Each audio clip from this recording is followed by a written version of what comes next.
Hello, I'm Isaac Hayes III, founder and CEO of Fanbase, and I'm here with a very important message. We are at a turning point in the Black community where we must have equity in the apps we use that scale to billions of dollars. But this time, we own the infrastructure, we own the culture, and we shape the future. And Fanbase is the future. Fanbase combines the free functionality of Instagram, TikTok, and YouTube into an all-in-one platform built for the evolution of social media and monetization. With over 1.4 million users, that's real proof that we are shifting the conversation of tech ownership and equity for creators. So right now, I want you to go to startengine.com/fanbase and invest today. The minimum to invest is $399. That gets you 60 shares of stock in Fanbase at $665 a share. This marks a turning point in Black ownership of social media. If we don't take this opportunity to own social media right now, we will always be customers to our own creations. And that can't go on. So once again, go to startengine.com/fanbase and invest today. We must own the platforms where our voices live, our stories matter, and where our culture drives the world. Thank you.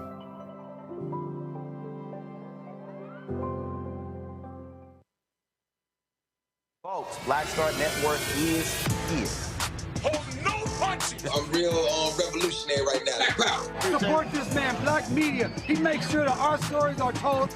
Thank you for being the voice of Black America, Roland. Stay black. I love y'all. All momentum we have now, we have to keep this going. The video looks phenomenal. See, this difference between Black Star Network and Black-owned media and something like CNN. You can't be Black-owned media and be scared. It's time to be smart. Bring your eyeballs home. You dig?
Folks, today's Monday, October 20th, 2025. Coming up at Roland Martin Unfiltered, streaming live on the Black Star Network. The trial of the cop who shot and killed Sonya Massey in Illinois. Jury selection has begun. We'll tell you about that. Also on today's show, the 18th Congressional District in Houston. A number of candidates are vying to replace the deceased Congressman Sylvester Turner, who replaced Congresswoman Sheila Jackson Lee, who also passed away. We'll talk to one of those candidates on tonight's show. Also, the Department of Homeland Security, they screwed up. Then they doubled down. They actually posted a doctored video of some black kids saying that they were going to come after ICE. But it was edited. And these idiots doubled down on the video. One of the young men in the video released a response to their shameful, despicable post.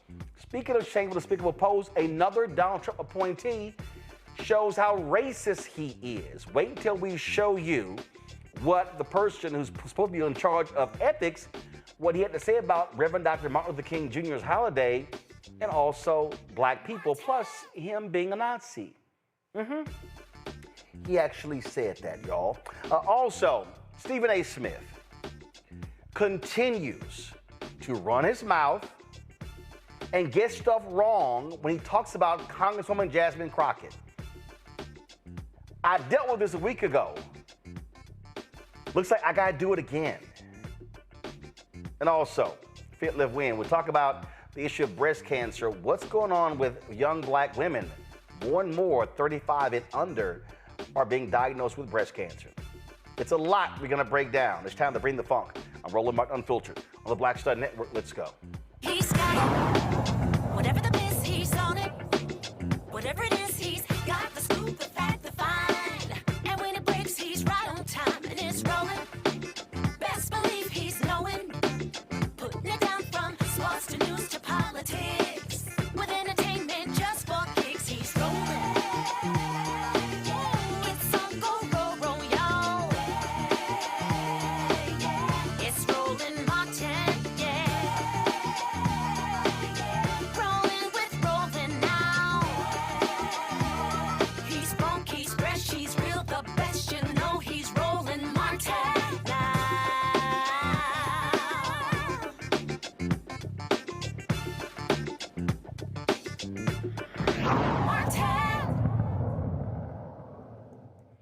Folks, a year ago, Sean Grayson shot and killed Sonya Massey in her kitchen. Now, he goes to trial. A number of potential jurors filed into a courthouse in Peoria County, Illinois, for the trial of Sean Grayson. He is the former deputy sheriff, in Sangamon County. He was charged with first-degree murder in connection with the fatal shooting of Sonya Massey. That took place on July 6, 2024. He faces 3 charges related to her death, including first-degree murder, aggravated battery with a firearm, and official misconduct. Now, this is the video right here, y'all, where he shot Massey in the head, responding to her 911 call about a potential prowler outside the home. Now, Grayson claims he felt threatened when Massey moved a pot of boiling water on the stove. Turn the audio up. Listen to this, y'all. What are you doing? Huh? Where are you going? Away from your hot steaming water. Away from my hot steaming water? Yeah. Oh, I would rebuke you in the name of Jesus. I rebuke you in the name of Jesus. You better fucking not. I swear to God, I'll fucking shoot you right in your fucking face. Okay, I'm sorry. Drop the fucking pot! Drop the fucking pot! Drop the fucking pot! 19 shots fired. Shots fired! Shots fired! Drop the fucking pot!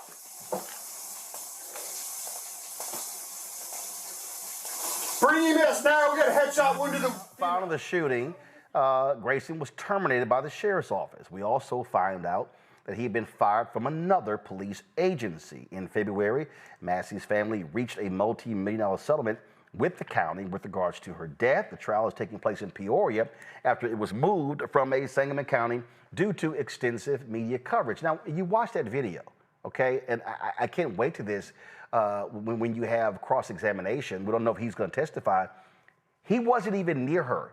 She's literally across the room, and she moves a pot of boiling water on the stove. You see the video? They could have easily backed up. backed away. He claims, oh, he was sitting here scared for his life. That's the reality of what it means to be black in America. Dr. Omikongo Dabinga Sr., Professor of Lecturer, School of International Service, American University out of D.C., joins us right now, author of Lies About Black People, How to Combat Racism.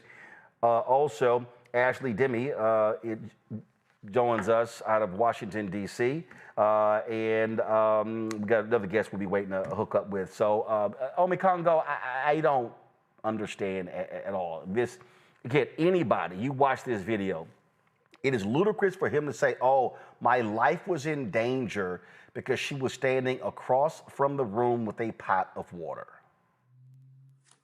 Yeah, and it's like you said. I mean, this is what it's like being us in America. It's like you're assumed guilty until proven innocent. But oftentimes with these types of officers who have no business being on the force, it's shoot first and ask questions later if you choose to ask any questions at all. You talk so many times on this show, Roland, when we talk about various incidents about the roles of the police officers, how they're supposed to be the ones to calm things down, how they're supposed to be the ones to be the quote unquote, adult in the room, for lack of a better term, if somebody's acting out, freaking out, going crazy, intense. This woman was none of those things.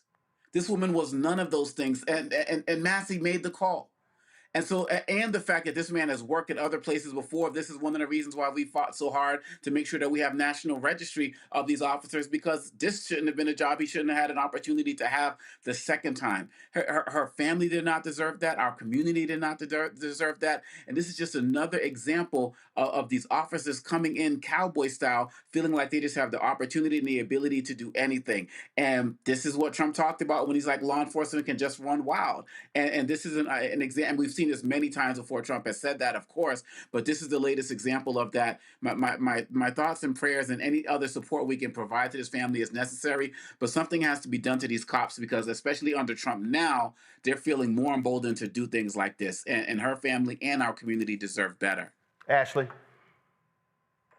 Protect and serve, right? This is what they're supposed to do. She was in her nightgown and she was unarmed. So this is such a horrific story. It should, I mean, I know we have to have a trial, but this was clearly, she was unarmed and this was clearly racially targeted. So I really hope they get the book thrown at them. Like, look at this, in her nightgown, like this, it was horrific. It really was. It was. I think he made more of the situation. And I guess he used the hot water as her weapon, but it definitely was taken out of proportion, and we lost an innocent life because of this. Well, unfortunately, we've seen these things happen time and time again. And so, again, jury selection takes place in this trial, and it will commence. We'll see how long it takes place when the trial actually begins. Let's go to a short break. We come back. Government shutdown is taking place. We'll talk about that. Stephen A. Smith, why does he keep talking about Congresswoman Jasmine Crockett? I don't understand. I got to deal with this again on the show. We'll be dealing with that. And plus, on today's show, Department of Homeland Security altering or posting on social media an altered video. They don't fact check. They don't care. And they're going to put these young black men in harm's way. Oh, and Donald Trump is tearing down a portion of the East Wing to build his stupid-ass ballroom. And he lied, saying the White House was never going to be touched. The liar lied. No shock. You're watching Roland Martin Unfiltered on the Black Star Network. Nicole Cole knows the cornerstone of a successful life starts here. Virginia Public Schools gave Nicole an excellent education. They helped her become a small business owner, family financial planner, mother, and community leader. Now, after 4 years on the Spotsylvania School Board, Nicole is running for delegate to meet the needs of all students. As our delegate, Nicole will fully fund our schools, raise teacher salaries, and help graduating students stay in our communities. Nicole Cole for delegate. For us, for our future. Josh Cole became a pastor and delegate to serve his community. That's why Josh is fighting to lower costs for families hurting from inflation and make sure we can all afford quality health care. But Sean Steinway has embraced his MAGA backers who support Trump's mass firing of federal workers and the MAGA plan to ban abortion with no exceptions. We deserve better than Sean Steinway. I'm Josh Cole, candidate for delegate, and I sponsored this ad. In the military, I gave orders, and they went a lot further than they do around here. If there's one thing I've learned as a mom and foster parent of more kids than I can count, Investing in their future isn't a choice. in Richmond, I'll fight for Stafford's fair share for our schools. Smaller class sizes, better teacher pay, and more vocational training. I'm Stacey Carroll, and I'll fight to get our kids' future in order. Next on The Black Table with me, Greg Calker. Why the America we live in today is not what the founders intended or what they outlined in the Declaration of Independence and even the Constitution. Professor and author Kermit Roosevelt will join us to talk about his book, The Nation That Never Was. How history was misinterpreted, the intent and realities of America's beginnings, and missed a much better story in the process. So if you have to pick some group to marginalize, I think it should be the people who are against equality. That's next on The Black Table, right here on the Black Star Network. It's your boy Earthquake, giving Roland Martin something to do, because he don't know what to do. He from Texas. Ain't his fault.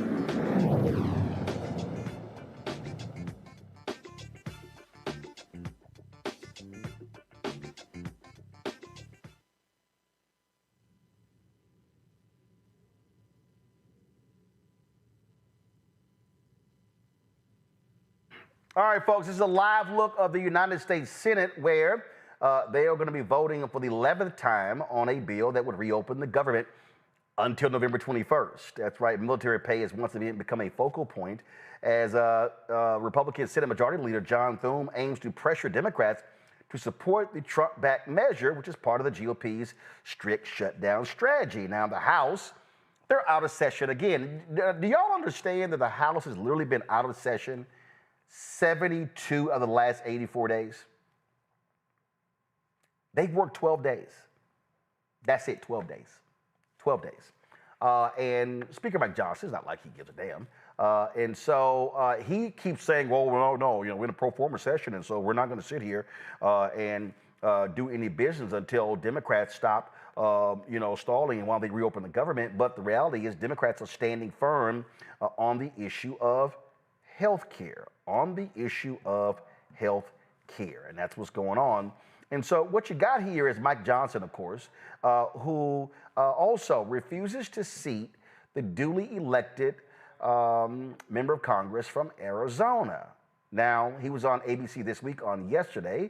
John Carl pressed him on this, and then Johnson came up with another example. Oh, no, because, his reason keeps switching. Now he's trying to blame it on Nancy Pelosi. Listen to this idiot. Are you going to swear in Representative-elect Adelita Grijalva? As soon as we get back to legislative session, when Chuck Schumer allows us to turn the lights back on. Why haven't you done it already? Because this is the way the institution works. I'm following the Pelosi precedent, by the way, when my dear friend from Louisiana, Julia Letlow, was elected to fill the seat of her deceased husband because of COVID. Nancy Pelosi took 25 days to swear her in. By the way, are you saying? Let me stop you. Are you saying that Nancy Pelosi refused to swear her in earlier? No, I'm saying that's my very point. Is this is the normal my process. Understanding is that was the date that actually the representative-elect Letlow at the time requested.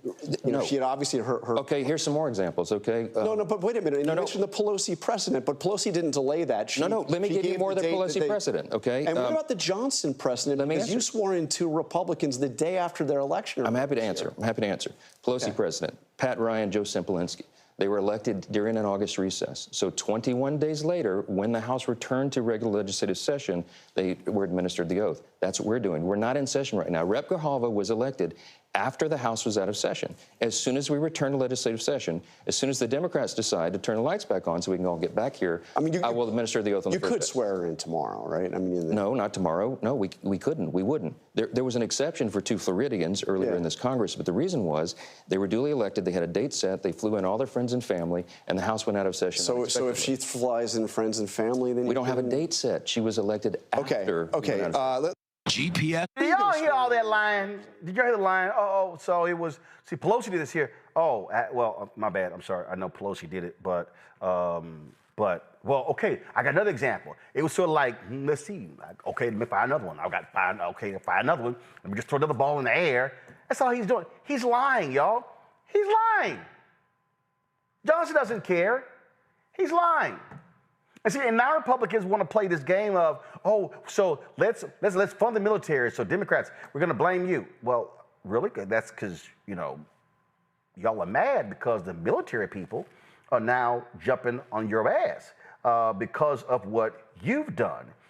And so now they want to sit here and play games and say, well, let's at least fund the military. But I'm sorry, weren't y'all just, you know, over here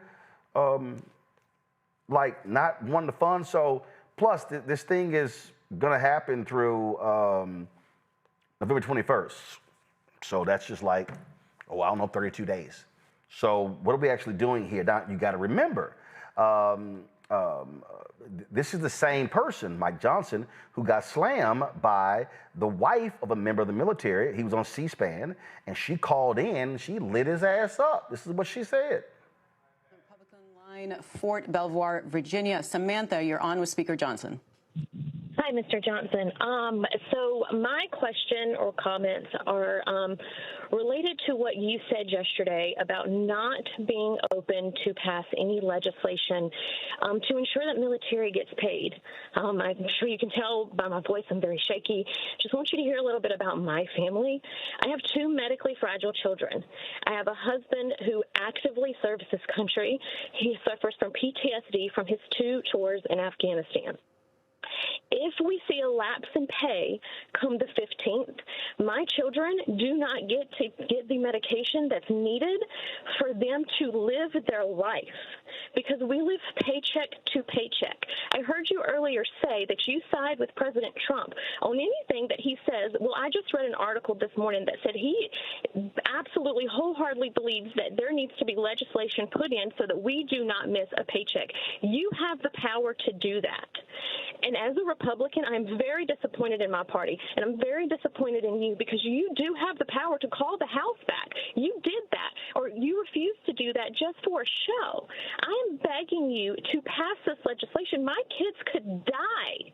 We don't have the credit because of the medical bills that I have to pay regularly. You could stop this, and you could be the one that could say military is getting paid. And I think that it is awful, and the audacity of someone who makes 6 figures a year to do this to military families is insane. All right. I want you to understand what happened here. She mixed a couple of things together. Okay, so she mixed military pay and she mixed health care credits. Now, this is what people need to understand. And this is why the right is getting nailed and they can't handle it because they're getting killed on this issue of the health care subsidies. We've seen this go on. So check this out. Robert Rice, the former labor secretary, reposted this tweet from accountable.us. If Republicans in Congress don't extend the Affordable Care Act tax credits, 5 million Americans lose health care, premiums soar for millions more, 340,000 jobs disappear. Y'all see that? Y'all see that? That's real, okay? And so this is what you have to understand, okay? So she's talking about pay, but the other issue has to do with the premiums that you are seeing. Rice also posted, let me find it right here, give me 1 second, where he talked about, again, these premiums and why they matter. And Republicans are fighting this. They hate the Affordable Care Act. They can't stand it, but they've never actually come up with their own health care plan. Trump was there for 4 years. Nothing. 4 years of Biden, nothing. So, okay, what are y'all doing? Rice posted this. 10 million adults on the Affordable Care Act plans are self-employed or small business owners and employees. A restaurant owner in Virginia could see his monthly premium double, shooting up to $1,400 a month. Small businesses are the lifeblood of our communities, and Republicans are shafting them. Hello? See what I'm saying, y'all? See, this is what they don't want people to contend with. They don't want you to contend with this here because when you start looking at the money, when you start looking at the numbers, these are the people that are being impacted. And so what the Republicans tried to do was, when they passed that big ugly bill, they shifted a lot of those costs to 2027 so it wouldn't impact the 2026 midterm elections. The problem is this little subsidy, it has to be dealt with right now. So people are getting notices as we speak regarding these healthcare premiums. And so when you start looking at the numbers, and I'm trying to find this other post that Rice posted because it dealt with this couple in Idaho that will see their health care jump by $20,000. This, Congo, is what the real issue is. And I'm going to deal with this a little bit later. You know, Stephen A. was on CNN, Laura Coates saying Democrats don't have a strategy. I'm like, have you paid any attention? The fact of the matter is, Democrats have been waffling, national Democrats have been waffling for the last 9 months. They have finally hit on something that is resonating and is showing up in the polling data. It is the issue of health care. And here's what they're hitting. The reality is they are having to contend with the fact that polling numbers show that Republicans in these red states, a lot of poor people, a lot of small businesses are now realizing, oh yeah, they hate Obamacare, but damn, they love that Affordable Care Act. Yeah, they do. You know, they're like they loving saying Obamacare's now because the fact of the matter is this is one of the reasons why they don't want to come back. In addition to, of course, the Epstein files. And what we see right now with Mike Johnson, that interview was so powerful because it shows what happens when journalists do their research, which is why none of these guys will ever come on your show. So many of these other shows, they're just yes men and yes women. They're just like But the way he called them out, he's showing that Republicans need to be on point as it relates to this, but they can't because they have no health care plan.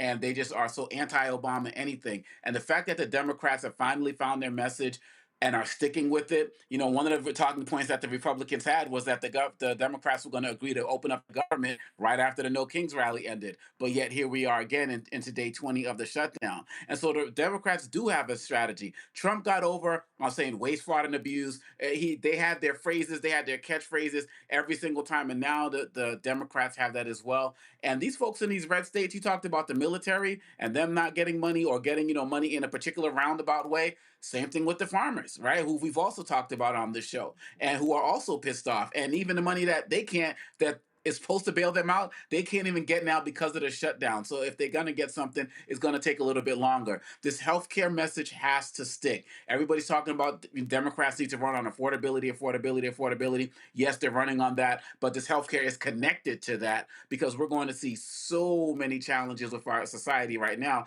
And these red state guys, they need to stop talking about, okay, they want to keep their health care, but not go against Trump. It's time that they put some skin in the game, and it's time that they get out there to rally, time to get out there to protest, get out there to call their Congress folks. All their Congress folks are home right now. What do you say, 72 out of the last 84 days? They're home right now. Roll up on their offices, call them up, get some skin in the game, and actually demand what you claim you love. Make them work. Ashley? It's unfortunate. This will be the last check that government workers get on Friday. So it's sad. And there's a source of mine in the office where they administer food stamps. And she said, I have never seen so many white Americans cry. I'm like, yeah, those red states in Wichita, Kansas, and Bubble F, Montana. I mean, it's insane. We're talking about healthcare. We're talking about food. People, like she said, are living paycheck to paycheck. So they need to, open up, bring the house back. This is wild. 21 days is wild. This is a tweet from Senator Kirsten Gillibrand. She says, without key Affordable Care Act tax credits, a person making $65,000 a year in Tompkins County, New York, would pay close to $10,000 a year. This is the graph that she posts right here. So you see right here, you're talking about going from $2,337 to $9,675. See, it amazes me, these people who don't want to confront the reality, Congo, that subsidies matter. Now, Trump wants to give billions to farmers who are getting screwed by his dumbass tariffs because China ain't buying soybeans. They have no health care plan. They want to get rid of the subsidies, but health care is real. So they don't want to do health care for all. They don't want that. They want to get rid of the subsidies. Now they're sitting getting nailed. To me, this is where Democrats have to be hammering every single day on this. Yes, and they also need to be taking your advice as well as Reverend Barbara's advice and putting more people in the front like they did at one of the rallies, that they had last week. They need to have people out there to put real faces with these costs and what's actually going to happen. Imagine if that caller who called Mike Johnson, imagine if they found her and brought her in front of people to actually talk, or people like her to talk about what's happening. I mean, people are at home with children who are sick, elder members who are sick, and this is something that's going to be needed. And then the family that's just healthy, but just can't afford it, period, bottom line. These stories need to be told. And these stories are all out on Instagram and TikTok and all in the social media spaces. These are people who are not hard to find. So this has to be the next step of the Democratic message, is putting more people in front who can speak to the real challenges that are happening right now, the small businesses, the individuals who are working in their communities, the hospitals that are going to close. Some have already started closing in rural areas as well as in city areas as well. There is a way to continue to dominate this message. And I love what Hakeem Jeffries and what others are saying, but they need to put more faces to it. And that's really going to be something that's going to drive the message home. And again, they need to go and do this in red states. Go to these guys' offices. These Republicans, they ain't even having town halls. Like, go to their offices, take people from West Virginia and all of these places, let them speak to it. And I believe that needs to be the next step to getting these Republicans back to the table. About an hour ago, actually a couple of hours ago, Democrat leader Hakeem Jeffries held a news conference, and this is what he had to say. Good afternoon, everyone. This is day 20 of the Trump Republican shutdown, and Republicans have shown zero interest in reopening the government, enacting a bipartisan spending agreement that actually is designed to make life better for the American people, and address the healthcare crisis that Republicans have created that is devastating people all across America. Our position as Democrats remain clear in the House and in the Senate. We need to reopen the government, and we need to do that now. We need to find a bipartisan path toward enacting a spending agreement that actually is designed to make life better for the American people, as opposed to hurting everyday Americans. And we need to decisively address the Republican health care crisis that is crushing people all across the country. Working class America, rural America, urban America, the heartland of America, small town America, and black and brown communities all across America. The Republican health care crisis, as Marjorie Taylor Greene has repeatedly indicated, is real. And it's having devastating impacts that are becoming increasingly apparent to the American people. In Idaho, 100,000 Americans are at risk of losing their health care if the Affordable Care Act tax credits expire, because it will become unaffordable for them. In Georgia, Virginia, and Maryland, people are now finding out that their health insurance premiums are about to increase, in some instances, by more than $2,000 per month, for a total of $24,000 per year. No one can afford those types of increases. In Alabama, it's now clear that at least 50 rural hospitals are at risk of closing because of what Republicans have done in devastating Medicaid in their one big ugly bill. The Republican health care crisis is real. And every day that passes by without action, it gets even worse for hardworking American taxpayers. Questions? Mr. Leader. Open enrollment, as you know, begins on November 1st. Once that date comes, will this fight for health care still be worth it? If we don't address the Republican health care crisis in advance of open enrollment on November 1st, it will become even more apparent to everyday Americans why we need to extend the Affordable Care Act tax credits. Because by that point, tens of millions of people across the country will realize that their health insurance premiums, copays, and deductibles have skyrocketed beyond what's affordable because of Republican inaction. So it wouldn't guarantee an end of the shutdown come November 1st? It's certainly our hope that as the reality starts to sink in for so many Americans across the country, that because of the Republican refusal to extend the Affordable Care Act tax credits for working class Americans, that their premiums, copays, and deductibles are going to increase by thousands of dollars per year, in some cases more than $20,000 a year, that action needs to be taken by the Congress now, as Democrats have been saying for the last several weeks. If Senate Democrats walk away with a failed vote to extend the ACA subsidies, let's say a 60-vote threshold, and declare victory and vote for the clean CR, would that be a satisfactory outcome for you, your caucus, your voters? House and Senate Democrats have been on the same page from the very beginning of the effort to try to fund the government, which is to make clear we need to cancel the cuts, lower the costs, save health care. Thank you, Leader.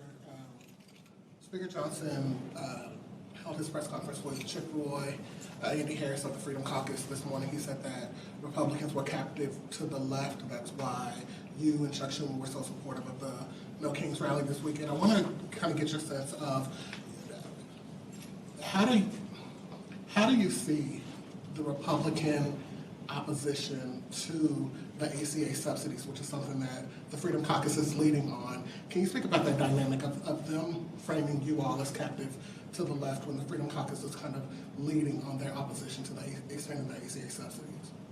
The House Republicans are divorced from reality and have continued to function as nothing more than wholly owned subsidiaries of Donald Trump and his extreme administration. From the very beginning of this Congress, Republicans have done nothing to make life better for the American people. That's why the American people know overwhelmingly the country is heading in the wrong direction, and why Donald Trump's approval ratings are at rock bottom. Republicans promised that they were going to lower the high cost of living on day one. I love promoting our delicious baked goods. Thanks to OptiSigns. Hold tight 1 second. We're going to play the rest. Here we go. Here we go. Electricity prices are through the roof. Housing costs too expensive. Childcare costs too expensive. Groceries too expensive. And now, because of Republican refusal to extend the Affordable Care Act tax credits, tens of millions of Americans are about to experience these dramatically increased health care premiums such that they will be unable to see a doctor when they need one, when their children need one, or when their family needs one. Like, at the end of the day, this is about the health care of the American people. And this is about driving down the high cost of living. No matter what lies or disinformation Republicans continue to try to put out there in the public domain. The Republican argument coming from the House has changed every week. It literally has changed every week. Now it's because of the No King's Day peaceful, patriotic, and powerful protest that occurred this weekend. In a few days, it'll be about something else. Democrats from the very beginning have been crystal clear and consistent. Cancel the cuts, lower the costs, save health care. Do you see this shutdown ending in any way without Trump's involvement? Does he need to get involved? Donald Trump definitively needs to get involved. He needs to get off the sidelines, get off the golf course, and actually decide to end the shutdown that he's created, that he has allowed to happen. We know that House and Senate Republicans don't do anything without getting permission from their boss, Donald J. Trump. And the reason why there have been no negotiations, zero negotiations, since Republicans shut the government down, is because Donald Trump clearly wants the government shut down. He wants to inflict pain on the American people. And this will not change until Donald Trump gives Republicans permission to sit down with Democrats. And as we've indicated, we are ready, willing, and able to sit down anytime, any place, with anyone here at the Capitol or back in the White House to try to enact a bipartisan spending agreement that actually improves the quality of life of the American people and addresses decisively the Republican health care crisis that is devastating people all across the country. Mr. Lee, here's some interesting comments from the HFC, House Freedom Caucus today, is that they would possibly be open to a subsidy extension if they got certain changes to health care policies like HSA extension, expansion or short-term plans. Is it a clean subsidy extension only for you, or are you open to some of these ideas at the Freedom Caucus and other places? Well, our position has been that we are open certainly to anything bipartisan that emerges from the Senate in good faith that reopens the government, but at the same time decisively addresses the Republican health care crisis, which includes, but is not limited to, extending the Affordable Care Act tax credits, because that needs to be done with urgency, given the fact that open enrollment starts on November 1st. And all across the country right now, tens of millions of Americans are receiving notices that are shocking them in terms of the premiums, copays, and deductible increases that they are being forced to absorb because of Republican inaction. Right there, Congo, you ride it, you hit it, you hit it, you hit it, you hit it, you hit it, because whether folks like it or not, when you talk about health care, you're talking about it's impacting Republicans, Democrats, independents, voters, non-voters, black, white, gay, straight, Latino, Asian, Native American, it does not matter. And so Republicans have to be confronted on this issue. You have no health care plan, you have no fix, you're taking something away, you're not replacing with anything. Yeah, I mean, he was hitting all the points, and no tie or anything. Looking a little bit more casual as well. He hit it, and he didn't let the questioners distract him from message. I have not seen a Democrat stay this on message in a very long time, and it's extremely powerful. And he kept, and you notice, look, we can sit here and talk about Epstein files and all this other type of stuff. He didn't go to any of that. He kept it strictly on the healthcare. And like I was saying, imagine if he had somebody else, some other people, average Americans who could come up there and speak to it.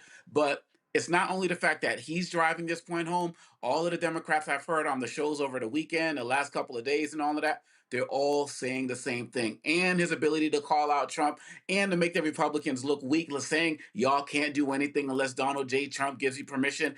These are all facts. I'm not looking at anything that he's saying in there that is a lie, that's manipulation, and people can't argue with them because at the end of the day, the Democrats are there, or here, I should say, they are in D.C. So when he says we're ready to meet, it's not about, I'll fly down anytime. They are there in D.C. daily doing the work. The Republicans are nowhere to be found, and they need to continue to be called out. And the way he did it, I felt was masterful. Absolutely. Actually, you had all these Republicans last week whining and crying about the No Kings March. That's the First Amendment. That's the freedom of assembly, freedom of speech, freedom of expression. And so they were all mad and upset. It's kind of like, y'all mad? And guess what? There was no violence. They were predicting all of this massive Antifa violence because they were trying to distract. Their criticism of the marches were nothing very similar to me of the migrant caravans that Fox News breaks out every time around the election season. Mm-hmm. Actually, divorce from reality. Hakeem Jeffries said it perfectly. Because all America, rural America, urban America, the heartland, like 50 hospitals closing. That's what about pregnant mothers, friends and families undergoing chemotherapy? Like, this is bad. But Trump, like he said, wants to inflict pain because he's trying to create this dictator role that he's trying to want so badly, like his friend Putin. But yeah, wild. All right, folks, let's talk about Department of Homeland Security. Department of Homeland Security. So over the weekend, they posted a tweet, and this is literally what they posted. Okay, this is the tweet right here. Okay. All right, that's the tweet. Now I want y'all to play the video that they actually posted. You have that? Let's play the video. Blessed that these hoes on my dick cause I'm fly like a jet. They gon' be surprised when they see I made this beat, baby Chief and Kanye West. As long as the hoe outside with the zoo shit never see home. 26. Now that was the video. The video claimed. So again, DHS talking about they are threatening law enforcement. Here's the problem. That was an altered video. This is actually the original video that was posted on TikTok.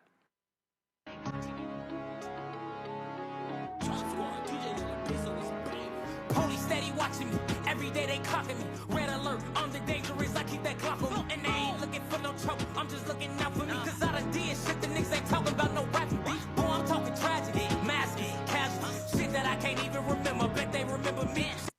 The original was talking about Iran. Now, somebody posted this next tweet. Somebody posted the comparison. Look at how doctored the video is. They actually removed some people from the video. They removed folks from the original video, and in the original, in the altered one, they actually posted it. Now, what makes matters worse is these DHS idiots actually doubled down on their post. They doubled down, didn't apologize, didn't say, hey, we screwed up. No, these dumbasses doubled down. Now, the young brother who was in the center of the original video, he responded on TikTok. Y'all roll his response. So I'm getting these mad messages from my DMs and social media and on my comments. And I randomly get a text message talking about a recent video that was posted in my account. I was like, what are y'all talking about? By the way, I'm sick, so if I sound weird, yeah. I get threats daily on IG and everywhere all over my social media all of a sudden due to an old video I posted months ago about Iran. Iran, that was not to be a threat. It was literally a joke, bro. Like, seriously, it's just content. Anyways, once I seen that video that was posted in my account, then I was like, what the fuck? Well, didn't I post this like months ago? Then I seen the caption, and then I was like, wait, I didn't do that. I still got the video saved on my draft from months ago on TikTok, bro. I'm gonna pull it up right here. Now, here's the fucked up part. The federal government is involved with something that I didn't do. Like, what? So this is what they reposted off my TikTok. That video got taken down. So here's what they reposted on their page. Now that video is going crazy as hell on Twitter, bro. Now I'm a threat to the government for something that I didn't do, bro. Now I'm being called a wannabe YN, a wannabe gangster over a video that I didn't caption or I didn't post. So thanks for my followers for letting me know about this, because seriously, this is getting out of hand. Like, literally, this is going crazy, viral all over social media right now. Probably might end up being on the news, bro. So my apologies for that contradiction and rumors from happening. I know my First Amendment, but I did not post that video. So to clear that out, I did not post that video, and I apologize for all the rumors that is going around right now on social media about this conflict. And those other kids that was on the video, bro, they volunteered to want to be on the video, bro. I asked them if they wanted to be on the video, and then they said, yeah, they agreed with it. But it wasn't really aware with the caption for the Iran video. But that Iran video trend that was going on a few months ago, I wanted to hop on that trend, and I peeped a lot of people was doing the same thing too. So I wanted to be creative and change my perspective. So then I seen comments saying, oh, what if somebody made a YN type of video? So then I ended up making that video. And then I started getting threats. Like, what? How is it my fault that's what y'all wanted? The original video was posted on June 22nd, the day the U.S. bombed Iran. His video had to do with Iran. And these assholes from the Department of Homeland Security, including Ice Barbie Christiane, they're so pathetic, they haven't taken it down. This is on the Twitter feed right now. They doubled down on this yesterday. We have the receipts. This young man posted violent threats of murder against our law enforcement. He then deleted it when he was called out and attempted to deny all wrongdoing. We have the receipts. The internet is forever. This willful ignorance and intentional blindness by leading Democrats to the massive increase in violent rhetoric against our agents due to their actions is both disgusting and disappointing. Violence against our agents and officers must stop. So you see them claiming this is it. But y'all, we all know from the original video, cats were omitted. Like, they're omitted. Now, this is the original video right here. It says, you've seen what we can do. Don't say something that you can't finish, Iran. We all ready. United, we all stand. U.S. flag, we want all the smoke.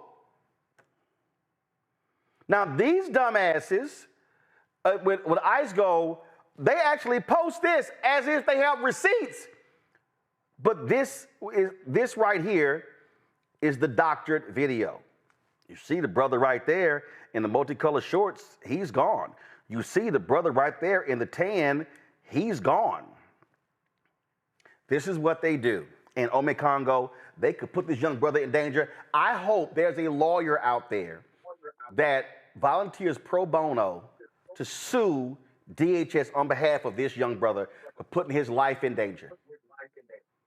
There has to be somebody out there willing to do that. I mean, it's one thing when they talk about so many of these other guys, whether it's a Comey and all of those guys who they falsify things, you know, people who are of means, who can defend themselves and have great national and international reputations, but coming after a normal individual like this with doctored information, you know, one arrest of this guy, he's not able to get jobs. He's not able to work. What type of pressure? He's already experiencing death threats or putting out a video on Iran, you know, in support of the United States.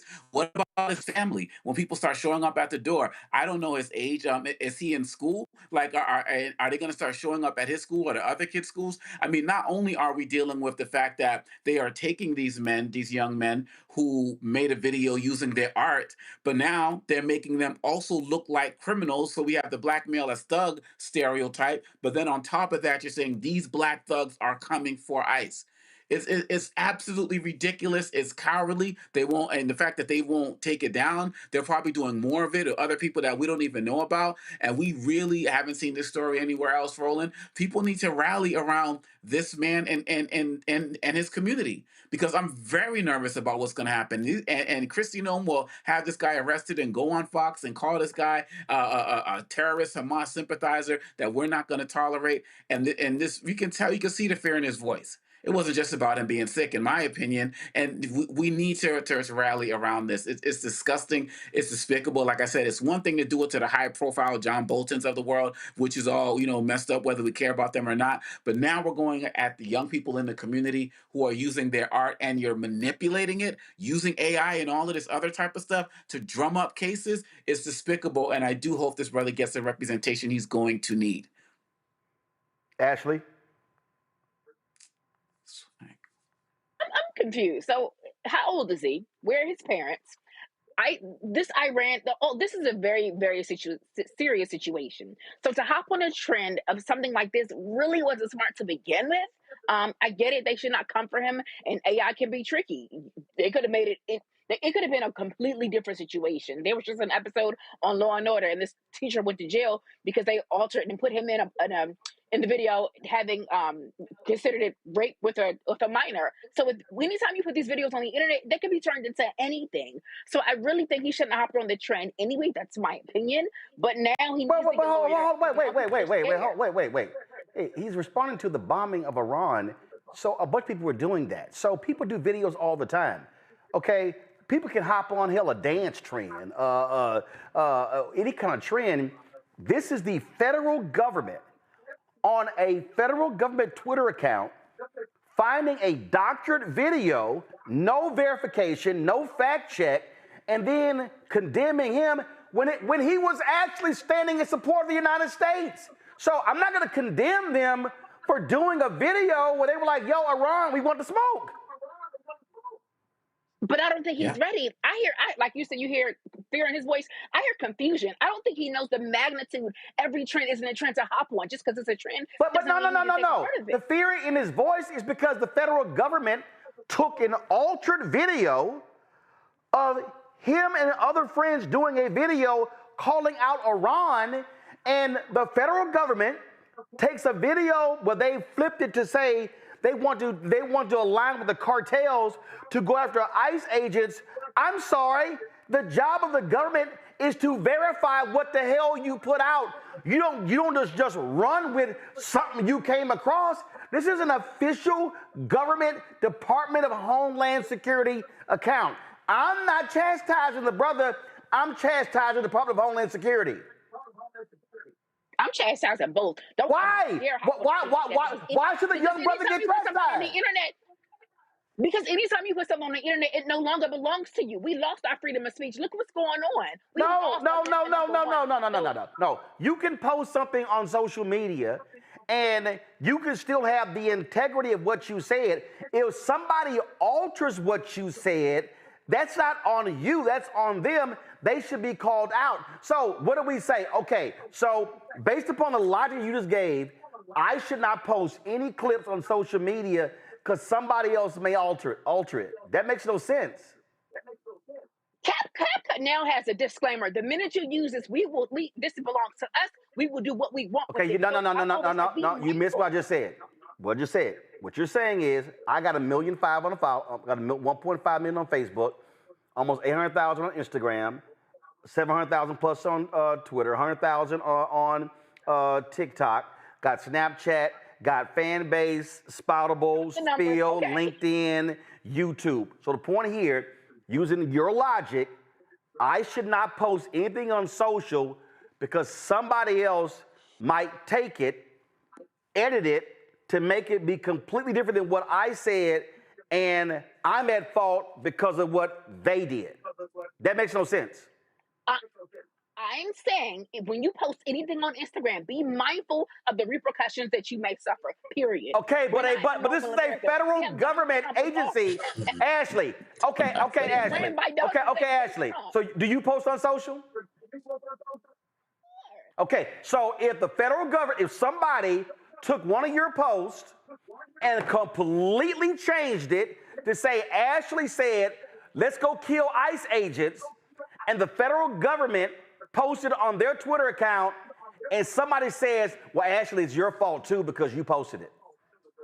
We're in a world with Donald J. Trump as president. I wouldn't do anything and post anything related to the federal government, to ICE. It wasn't related. Okay, but the original post. I understand. But the original post wasn't related to the ICE or the federal government. It wasn't. The original post was on June 22nd, the day the United States bombed Iran. Okay, united we stand. However, look at this though. Okay, so take the text out and look at this. What does this look like to you? If you take out, okay, united we stand, but if you look at this, what does this look like? We already look, this is like a racial profile. If you look at this, it already looks intimidating. No, what it looks like is several young black men said, Iran, you want this smoke? Yeah, we got some for you. United States, we standing with the U.S. Hell, how many times people posted this after 9/11 or after anything else? Like literally, how are we blaming the brother? I'm not blaming him. You are. You literally said, well, you literally blamed him. Yeah. Again, in the America we're in now with Donald J. Trump being black, you can't do everything that they can do and think it's okay. He needs to get a lawyer now because you're going to have people who look like me, black and brown, who feel like, why would you do that? What type of smoke you going to give in a wife beater? Like, come on. Really? You need a lawyer. I'm in the middle. There's no middle. Congo, go ahead. Nah, there's no middle. I mean, all of us have videos out there, and the fact that that Donald Trump is the president doesn't give people shouldn't give people fear to say don't post anything. I mean, I can post a video walking with my son, and and people can take that and say these guys are coming for ICE agents, and it's just wrong. It's illegal. It's not only misinformation, it's disinformation. And again, they can literally do anything. They altered the picture to make sure the brothers with the brightest clothes were no longer in the image. I mean, people can take anything and do anything with it, but that doesn't mean that we're supposed to lose our freedom of speech. I'll be damned if I'm going to say freedom of speech is over because Trump is president. I'm sitting here with a book called Lies About Black People, and people can say that, oh my gosh, this is a terrorist author and so on and so forth. We're supposed to fight. We're supposed to resist. But again, at the end of the day, the brother had a patriotic video. in support of the United States. I didn't even see the flag until Roland pointed it out.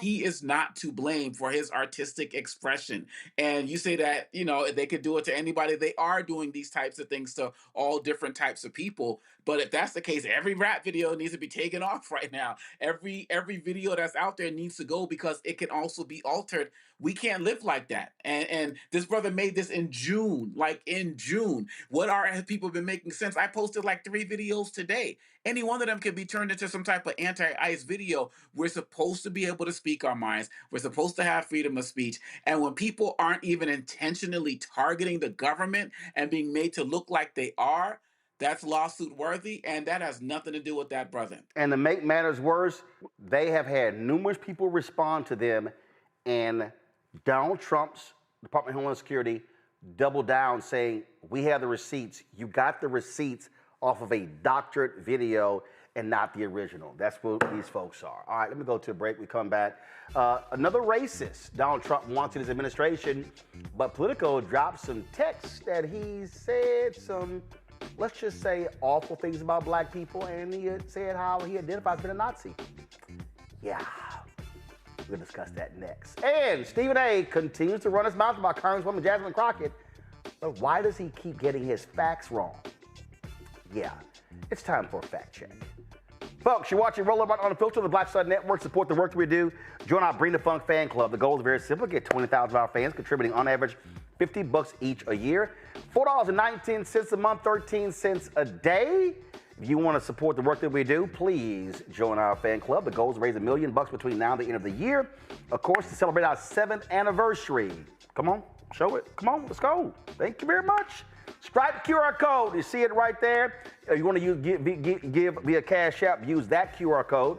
Also for credit cards, PayPal's R Martin Unfiltered, Venmo's RM Unfiltered, Zelle, Roland at RolandSMartin.com, Roland at RolandMartinUnfiltered.com. Checks and money order. Make it payable to Roland Martin Unfiltered, P.O. Box 57196, Washington, D.C. 2003 7-0196. Back in a moment.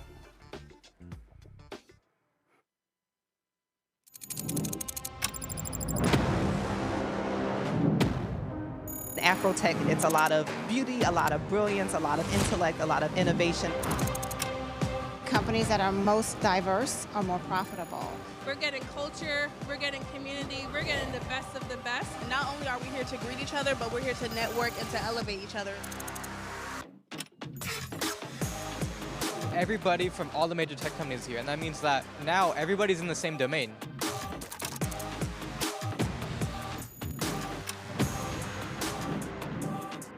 This is the premier event every year. This is really where we could take off. You can go fast by yourself, but we go farther together. This is where you're supposed to be.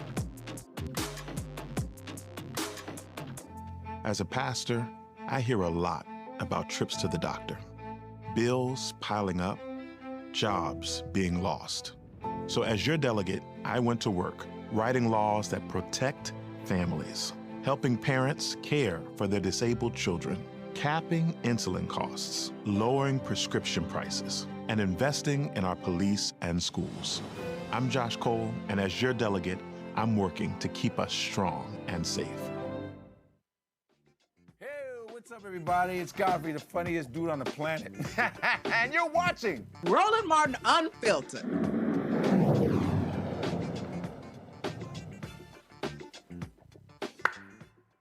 Folks, the 18th Congressional District in Texas does not have a representative right now after the death of Congressman Sylvester Turner. He, of course, replaced Congresswoman Sheila Jackson Lee, who also passed away. That's because Texas Governor Greg Abbott refused to call a special election, forcing candidates to wait until November to actually run for the position. One of the folks who's running is his Texas State Representative, Jolanda Jones, who joins us right now. I'm glad to have you back on the show. Let's get right to it. First and foremost, because of the racist gerrymander, you're only going to have this position for a year if you're elected. Why do you want to do it? What can you contribute? What can I contribute? I can fight for the constituents of Texas 18, first of all, because that's what, I mean, I've literally been elected 11 times in Texas 18. And I am just like, my family is just like the constituents of Texas 18 who are now suffering at the hands of Donald Trump. I mean, I'm a kid who grew up in a single family household. Actually, my parents started off together, sort of normal. My dad enlisted in the Marines, went to Vietnam, didn't come back the same. And he came back, he was depressed. We now know it was PTSD. He killed himself. I was with my father when he blew his brains out. I've had a whole bunch of counseling to overcome that. But immediately my family became led by a single mom who only ever wanted to be a housewife. And I mean, Roland, I could tell you we got evicted. 10th grade, our house burned down because we were using candles, didn't have electricity, and we went to school the next day. The point is, I got my eyes checked, I got my teeth cleaned, I got my vaccinations at the city health clinic in Herman Park. My mother is a postal worker, so she had a good government job, and she has a good retirement because she had a good government job. So I know the government needs to work for you. I know that every level of my education came from public school, elementary, middle school, high school, college, law school. So I know how important public education is and how you can go from coming in from a single parent household to being a lawyer and running for Congress and being a state representative. So somebody needs to understand the struggles of people. I mean, getting kicked off Medicaid, Medicare, and trying to rob us of our Social Security, which is poor people's retirement that we pay into. So you basically stealing from us. So yeah, that's why I'm running. And I'm running to fill the special election seat. And I'm hopeful, fingers crossed, that the courts strike down those racist maps so that there is not a fight between me and any other Black person. So that case is going on right now. But at the end of the day, Texas 18 needs a representative. We haven't had one in almost a year and a half, and this nonsense has to stop. And had I been elected with that big, ugly bill, it wasn't a beautiful bill, that big, ugly bill, that's anti everything that Black people and brown people and poor people and every other kind of person that's not white, male, and a billionaire, it's against everybody. I would have voted against it. It would have failed. So, yeah, I'm running. And again, I'm hopeful that there is no clash. But Texas 18 deserves someone sitting in that seat, and that person should be me. Obviously, economics is a huge issue for every congressional district, including the 18th. And so what are your plans in that regard? So economically, I absolutely would like for government contracts. You know, the government is the biggest doler outer of money in almost everything. So, for example, when Secretary Marcia Fudge was over HUD, I mean, there are a bunch of RFPs and RFQs going out. For people who don't know what that is, those are requests for proposal to do things for the government. I would make sure that we kept, well, actually, I would fight to make sure that we kept studies of race to see where the contracts are going, to make sure that Black people and brown people and women are able to compete for these contracts. That's helpful. In Texas 18, I'm hoping that Intercontinental Airport stays there, because in the racistly gerrymandered districts, they took Intercontinental Airport out, Bush Airport, which is an economic engine.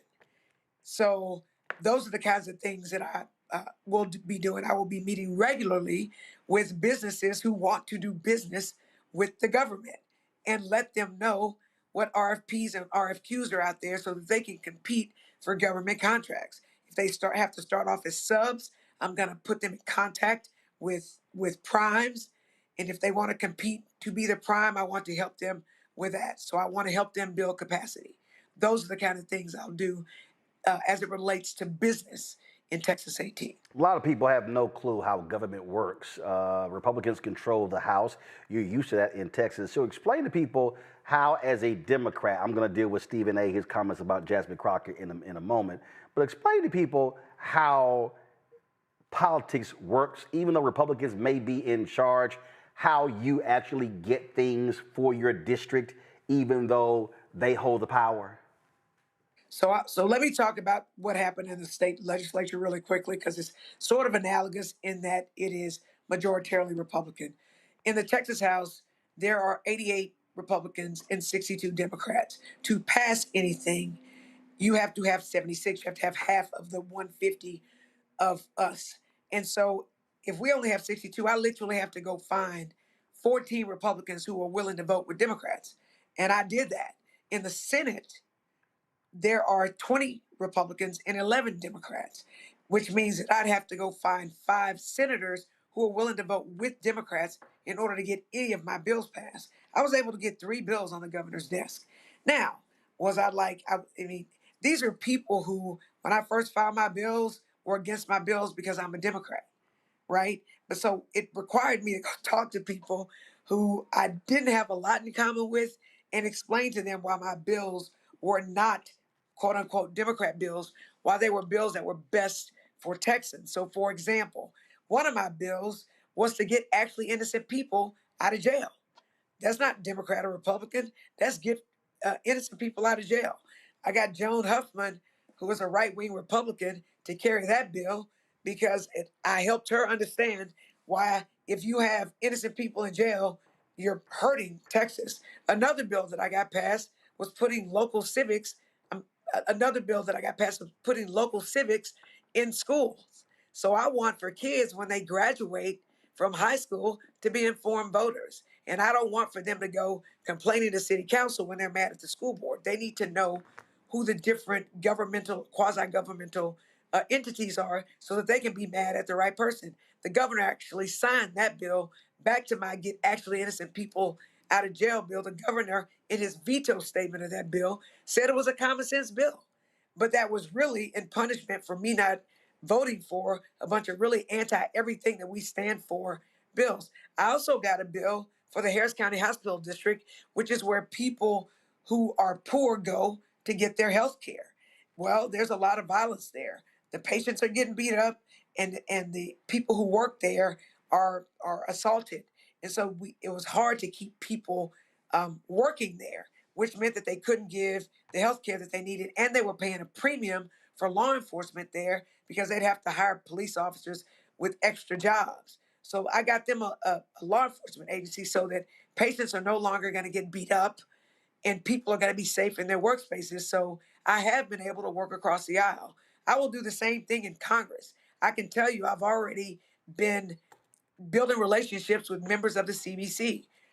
One of the people who contributed to my campaign is Congressman Clyburn, and I'm very proud of that. Another person who's contributed to my campaign is Representative Bonnie Watson Coleman. I could go on. Another person, I mean, I could go on. A number of CBC members have contributed to my campaign. And I believe that's because they'd like to work with me. Let me be clear. When I get into Congress, I get that I'll be a freshman. And I don't care how great of a freshman you are. All you have to do is remember how it was when you were in 8th grade and you went to 9th grade. Didn't matter how much of a sports star you were. When you got to 9th grade, the people on varsity, even if you happen to be on varsity, let you know you were a freshman. It's going to be the same way in Congress. So I've already started building relationships with senior members of Congress to help get money appropriated to Texas 18. Because I understand that I'll be one of the lowest people on the totem pole. And so people that I have started developing relationships, and I said, who have contributed to my campaign are like on the Appropriations Committee, on the Ways and Means Committee. Those are important committees. Right. So I've already started building those relationships. Questions? Omekongo, you first. First of all, Jolanda, I wanted to thank you for the courage and bravery that you showed when the Democrats in Texas, left and you refused to come back. I mean, it really was inspirational for all of us. And that kind of leads to my question. No doubt. What did that experience teach you as it relates to solidarity and moving forward that can give you a different type of energy and spirit that you would bring to Congress? So, first of all, I don't feel like I had a choice of whether I went and whether I stayed because the times demanded it, civil rights demanded it. I was thankful that we as Democrats had the courage to leave at least for one session. Me personally, I was prepared to stay for as long as I needed to stay. So I was prepared to be gone until December, which would have killed the maps, period. But it gives me hope that we can one day stay together longer because I really didn't think we were going to quorum break at all because before we actually did it, there were so many people who just didn't want to do it. And so we were able to come together and at least prove a point for a small period. Again, for me, the quorum break was like my Montgomery bus boycott moment. They stayed gone for 380 something days. I was willing to stay gone as long as I needed to actually kill the maps. It didn't end up working out like that, although I did not go back to give them the quorum they needed to pass those racist maps that they ultimately passed. But I was hopeful for the time that we were away. I was so hopeful that I saw Black people coming together. I saw the Black media coming together. And I think as elected officials, we have to support Black media. We have to give them the scoops. I mean, that's why I spoke with Roland, I spoke with Joy, I spoke to Angela Rye, and I explained to them the maps.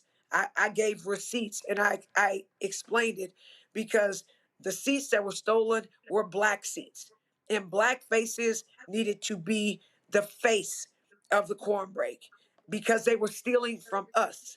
And, you know, people who aren't us, people who aren't of color, people who aren't Black struggle saying racist. But Black people, at least this Black person, me, Jolanda Jones, if it's racist, I'm going to call it racist. That's what I love about Roland. He always speaks truth to power. He's not afraid. When the white media tried to muzzle him, he said, you know what? I'm not about to stay with y'all. I'm going to create my own. And so that's what I believe as Black people. The only way we can move forward is for us to work in conjunction with the Black media, give them the stories, explain things to them so that they can help us amplify the problems that we know as elected officials are behind the walls, outside of the purview of people who aren't elected. And we need to make sure we tell regular people that what's actually going on, because there's nothing like playing in a game that's not real. And most politicians create fiction. They don't tell the truth. Ashley, question? Thank you for running, Jolanda. And earlier you mentioned Clyburn. In what ways, what contribution and impact do you feel that you're going to make specifically to the Black Caucus? So first of all, I'm going to work with the Black Caucus, with the CBC, because we're under attack. I understood clearly what Trump is trying to do with these racist redistrictings. He literally is going to Republican states and he's targeting the CBC. It's not a coincidence that the CBC has the most seniority in Congress. So even if you are the minority party, if you have seniority, you're a ranking member of committees. So that is what he's trying to do. He's trying to give a whole bunch of mediocre white people positions and replace seasoned Congress people who know exactly what the hell is going on. And so I am going to work with the CBC, right? Obviously, there are things that we need in Texas 18. We need affordable health care. We need affordable housing. We need the police to stop messing with us. We need public education that's fully funded. We need all of those things, right? But what I'm going to do is figure out what the CBC, what plans we have going forward, and try to be a contributing part of that team. And hopefully in turn, they will help me get money appropriated to Texas 18. But I think that Black people in America are going to have the best chance to be represented successfully in Congress if the CBC runs as a team. I think we're going to be as strong as our weakest CBC member. All right, then. Well, listen, it all comes down November 4th, Election Day. Representative Jolanda Jones, we appreciate to have you on the show. Thanks a lot. Roland, early vote is going on now. It started today at 7 a.m. to 7 p.m. It's going on until October 31st, Halloween. So from today until October 31st is early vote. Election Day is November 4th. And please follow me on social media at Jolanda Jones. My name is spelled Jolanda Jones. And please visit my link, jolandajones.com. Donate, volunteer, but I'm in it to fight for the least, the last, and the lost. And I will be a part of the CBC because we're strong as our weakest member. All right, then. Thanks a bunch. Thank you. Thank you, Roland. Folks, I'm going to go right into it. So, Donald Trump, he loves racists. I mean, loves racists. And the folks at Politico have broken another story on this racist who desperately wants to be confirmed by Congress. That's right. His name is Paul Ingracia. And it's quite interesting, y'all, little Paul. So here's a photo. Here's a photo of Paul with Donald Trump. Check this out. Here, look at Paul here, y'all. So let's just zoom right on in. So both of them got little thumbs up, all this sort of good stuff. Well, guess what, y'all? Paul is a racist. So this is a story from Politico. Trump nominee says MLK Jr. holiday belongs in hell and that he has Nazi streak according to text messages. So there was a group chat right here. And now, mind you, this person has a Senate confirmation hearing scheduled for Thursday. Donald Trump has nominated him to lead the Office of Special Counsel. Well, he was in a group chat. He was in a group chat with fellow Republicans and influencers. So check this out, y'all. This is the story. And so there's more photos of LaPaul here, and he used an Italian slur for black people, all these sort of different things. So Paul was kind of busy, y'all, on social media, sharing with us all of his racism. And so here's one of them here. MLK Jr. was the 1960s George Floyd, and his holiday should be ended and tossed into the seventh circle of hell where it belongs. One of the people in the chat goes, Jesus Christ. That was one of the comments. Now, check this out. He admitted in the chat, let's go back. I do have a Nazi streak in me from time to time. I will admit it. Oh, now we're admitting we like Nazis. He also put in one of the tweets, never trust a Chinaman or Indian. Never. Okay. All right. Thank you, Paul. Appreciate that.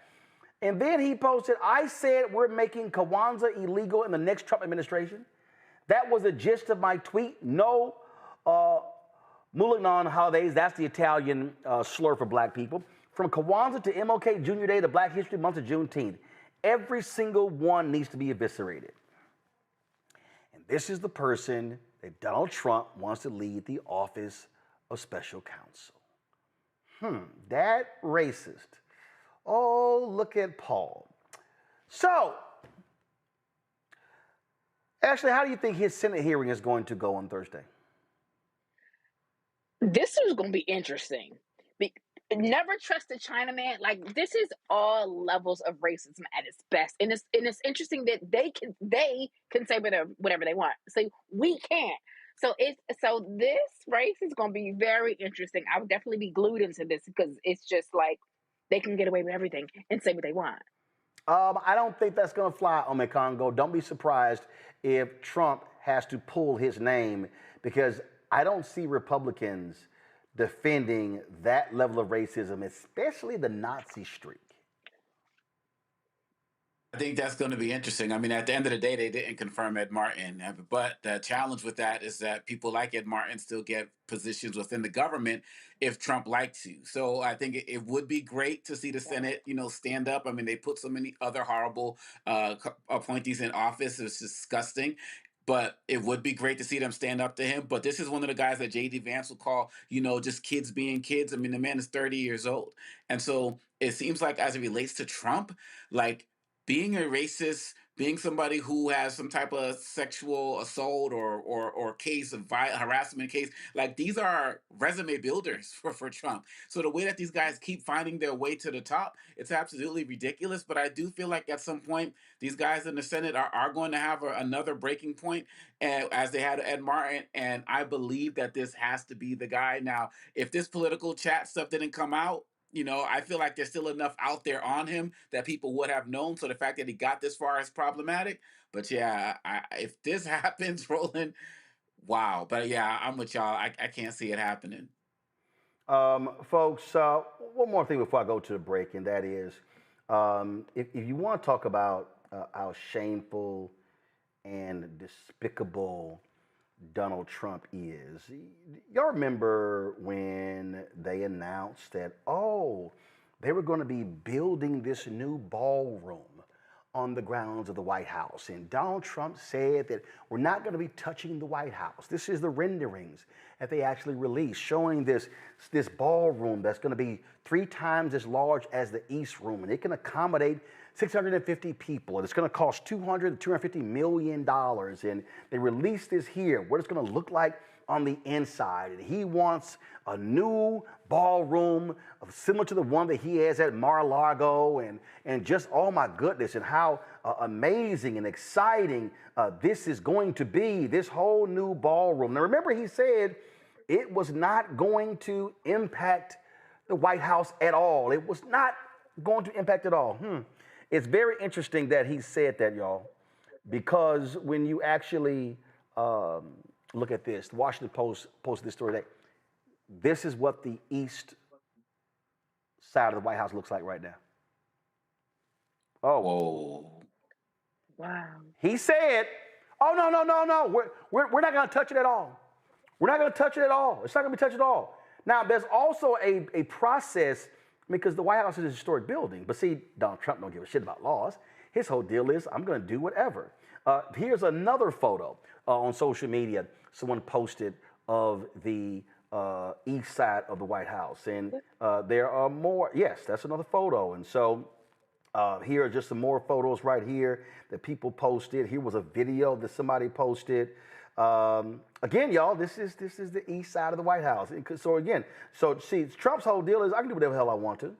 I don't give a damn about rules. This is somebody here who posted a time-lapse video of them tearing portions of it down. You see it right here. Yeah, that's what they're doing. So remember, he said, "Oh yeah, we're not going to do." So and I've walked through, like right here, y'all. I've walked through. This is that eastern portion. So what happens is when you go to the White House, and they have events there, normally what happens is you're walking through that east portion. Matter of fact, I'm going to try to find some videos. I was there for, my goodness, I was there last for the Christmas party that took place at the White House. And so what happens is you normally are walking through eastern portion, you get in order to get to the White House. And in the eastern portion of the White House, let me see, I'm trying to think. So Biden, they had the Christmas party. Give me 1 second, y'all. They had the Christmas party there. That was in December. It was in December. I know I shot a video. It was so I think that was around December 6th or so, something like that, when they had the Christmas party. And so normally what happens is you walk through the eastern portion to get to the White House, and you go through down the hallway. Well, that's all gone now because Donald Trump wants to build his latest monument. Now, keep in mind, this is the same idiot who did. You want to talk about some pathetic stuff? Remember the wonderful Rose Garden that was built by Jackie Kennedy? Well, Donald Trump eviscerated that and just paved over the Rose Garden because he wanted this patio very similar to what he has at Mar-a-Lago. So he's basically turning the White House into another Mar-a-Lago. That's what he's actually doing here. And you know, talk about just shameful and despicable, Omekongo, the destruction he's causing. And I'm telling you right now, I saw Joe Walsh hit a tweet. Joe Walsh said that if I was running for president, he said one of my campaign slogans would be, "I'm taking a sledgehammer to that damn ballroom and tearing that sucker down and restoring the White House to what it was before this thug arrived."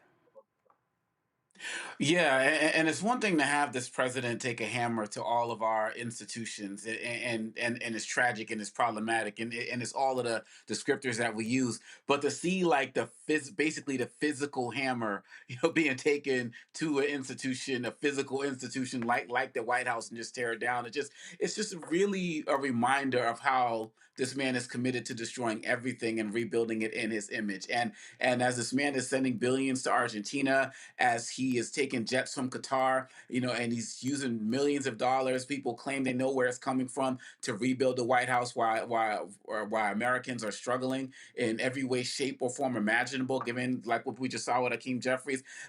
Man is a one-man representative of the Gilded Age on steroids. And I just wonder how long it's going to be before American people, are showing up regularly at the White House, in protest, driving their trailers down there, driving whatever down there, to let people know that we're not going to stand for this. But this man, we'll see when he was in the meeting last week, over in Egypt, talking with one of the presidents. I'm going to introduce you to my son. I'll set up that meeting. The corruption is real. It's evident in everything that we're doing. But seeing him strike that hammer, like literally with that machine, to destroy one of America's institutions again so he can have a ballroom. But also, Roland Martin is also a reminder that he is somebody who does not plan on leaving the White House. And that's why he's trying to create it in Mar-a-Lago's image. Ashley, what people don't understand is that, we know the history. What happens is when they have large events there, when they have large events in the White House, listen, they just have it under a tent. They have it on the South Lawn because you're not having events all the time. No, this dumbass, he wants to go ahead and erect this building that's not going to be used all the time. That's why they typically have events in the East Room, because it can hold the folks. And guess what? If you need larger events, they erect tents, they put them up, they take them down. No, his whole deal is, now what the hell? We're going to spend $250 million of the people's money because I can do whatever the hell I want and I don't care. So he lied. He straight up lied. He lied about how it was not going to touch the White House. And I'm sure Carolyn Levitt, his chief liar, is going to defend his lying, more and more of his lying. He's only going to be there 3 and a couple more months, 3 years and a couple more months. I cannot believe he's doing this. The former presidents are probably rolling over in their graves. So, well, actually, no, wait, we do have several that are still alive. So not everybody's rolling over in their graves. Biden's still here. Biden's still here. Obama's still here. George W. Bush is still here. Bill Clinton is still here. Go ahead. Not still here, because Biden got up and said, even Vice President Kamala Harris, when they were shouting at her at her press conference, she said, "Look, I'm not your president." So everybody who's still living, they already pissed. But those who can't even say anything, the legacy that's been built, 1600 Pennsylvania Avenue, we're not supposed to do certain things. But the fact that he just does not get permission shows disrespect. Don't care. It shows narcissism. It shows just. He's wild for this one. He's a liar. He's a narcissist and a liar. This was from Christmas, when they had the White House Christmas party. So basically, this right here, y'all, this entryway, it's gone. It's torn down. This was the hallway that you walk down the hallway in the East Wing to get into the West Wing. That's torn down as well. And so what you see, the building across the street, that's the Treasury Department. So all of this portion you're seeing right here, where again you walked into the side of the East Wing. All of these columns and everything, all that's been torn down to make way. So this is the hallway as well. It's all torn down to make way for Trump's pathetic ass ballroom. And so that's what you got going on there. All right, folks, got to go to break. We come back. Stephen A. Smith continues to rip into Congresswoman Jasmine Crockett. I have no idea why. Listen, you can give your opinion all day, but please get your facts straight. I got a fact check next. Roland Martin Unfiltered on the Black Star Network.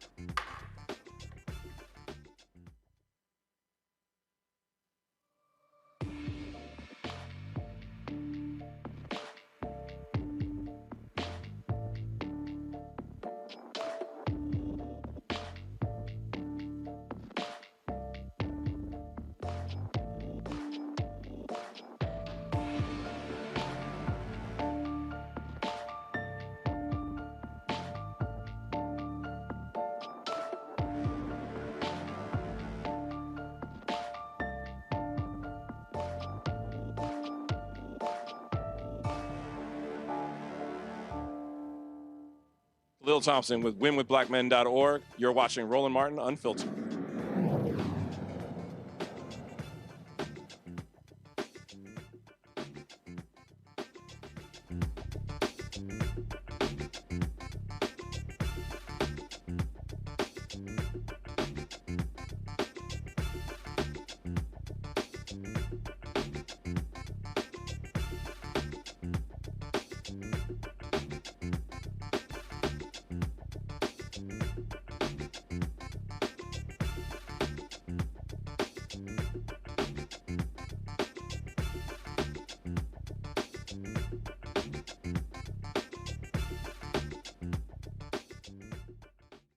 All right, y'all. Last couple of weeks, been a lot of people talking about Stephen A. Smith making comments criticizing Congresswoman Jasmine Crockett and how she handles herself in the criticism of Donald Trump. So he made the initial comments on his Sirius XM radio show. And then like a week ago, we addressed that. And so, roll. So these were the initial comments, okay? Just so let's roll the initial comments. We have the initial comments. Go ahead and roll that and go ahead. How Jasmine Crockett chooses to express herself, I'm like, is that going to help your district in Texas?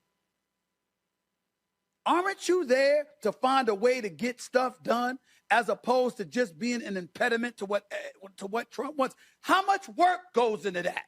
I'm just going to go off about Trump, cuss him out every chance I get, say the most derogatory, incendiary things imaginable, and that's my day's work. That ain't work. Work is saying, that's the man in power. I know what his agenda is. I'm not exactly in a position to stop him since the Republicans have the Senate and the House. But maybe if I'm willing to work with this man, I might get something out of it for my constituency. Because like Joe Manchin said, he's there to represent, or was there for 15 years to represent, the people of West Virginia. She's supposed to be there to represent the people of Texas. I don't know. Maybe that just sounds ignorant because it's so simple. But it ain't that damn complicated. We make it complicated.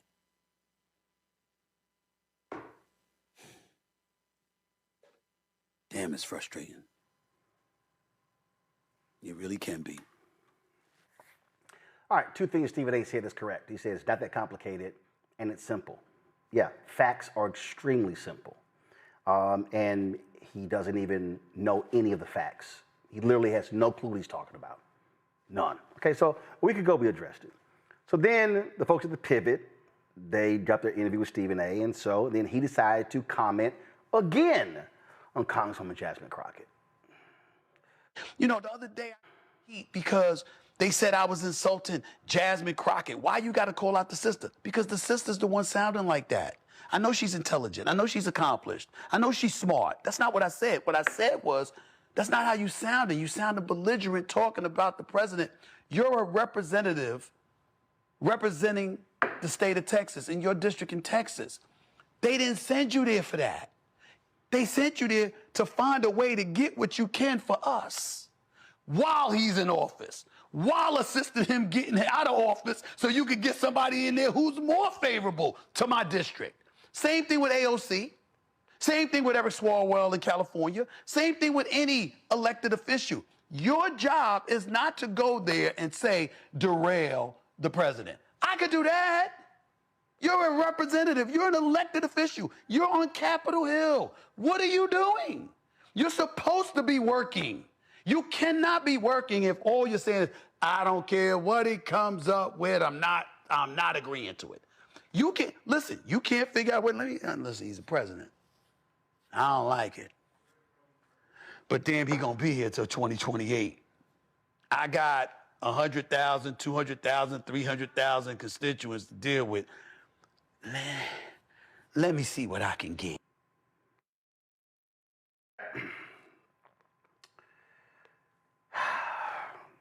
All right, this weekend, before I get into it, a lot of people have been ripping Stephen A. for his comments. Tamika Mallory, co-founder of Until Freedom, she said this here.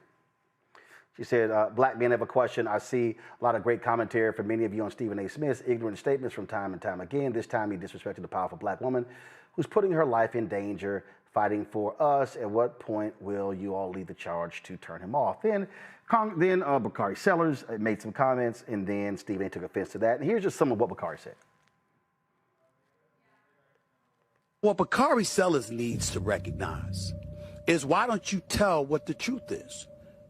Why don't you speak about the level of resentment that you really, really have? That the American people are more willing to listen to somebody like me or the others that you mentioned rather than you, who's been doing this for years, out of South Carolina and then some.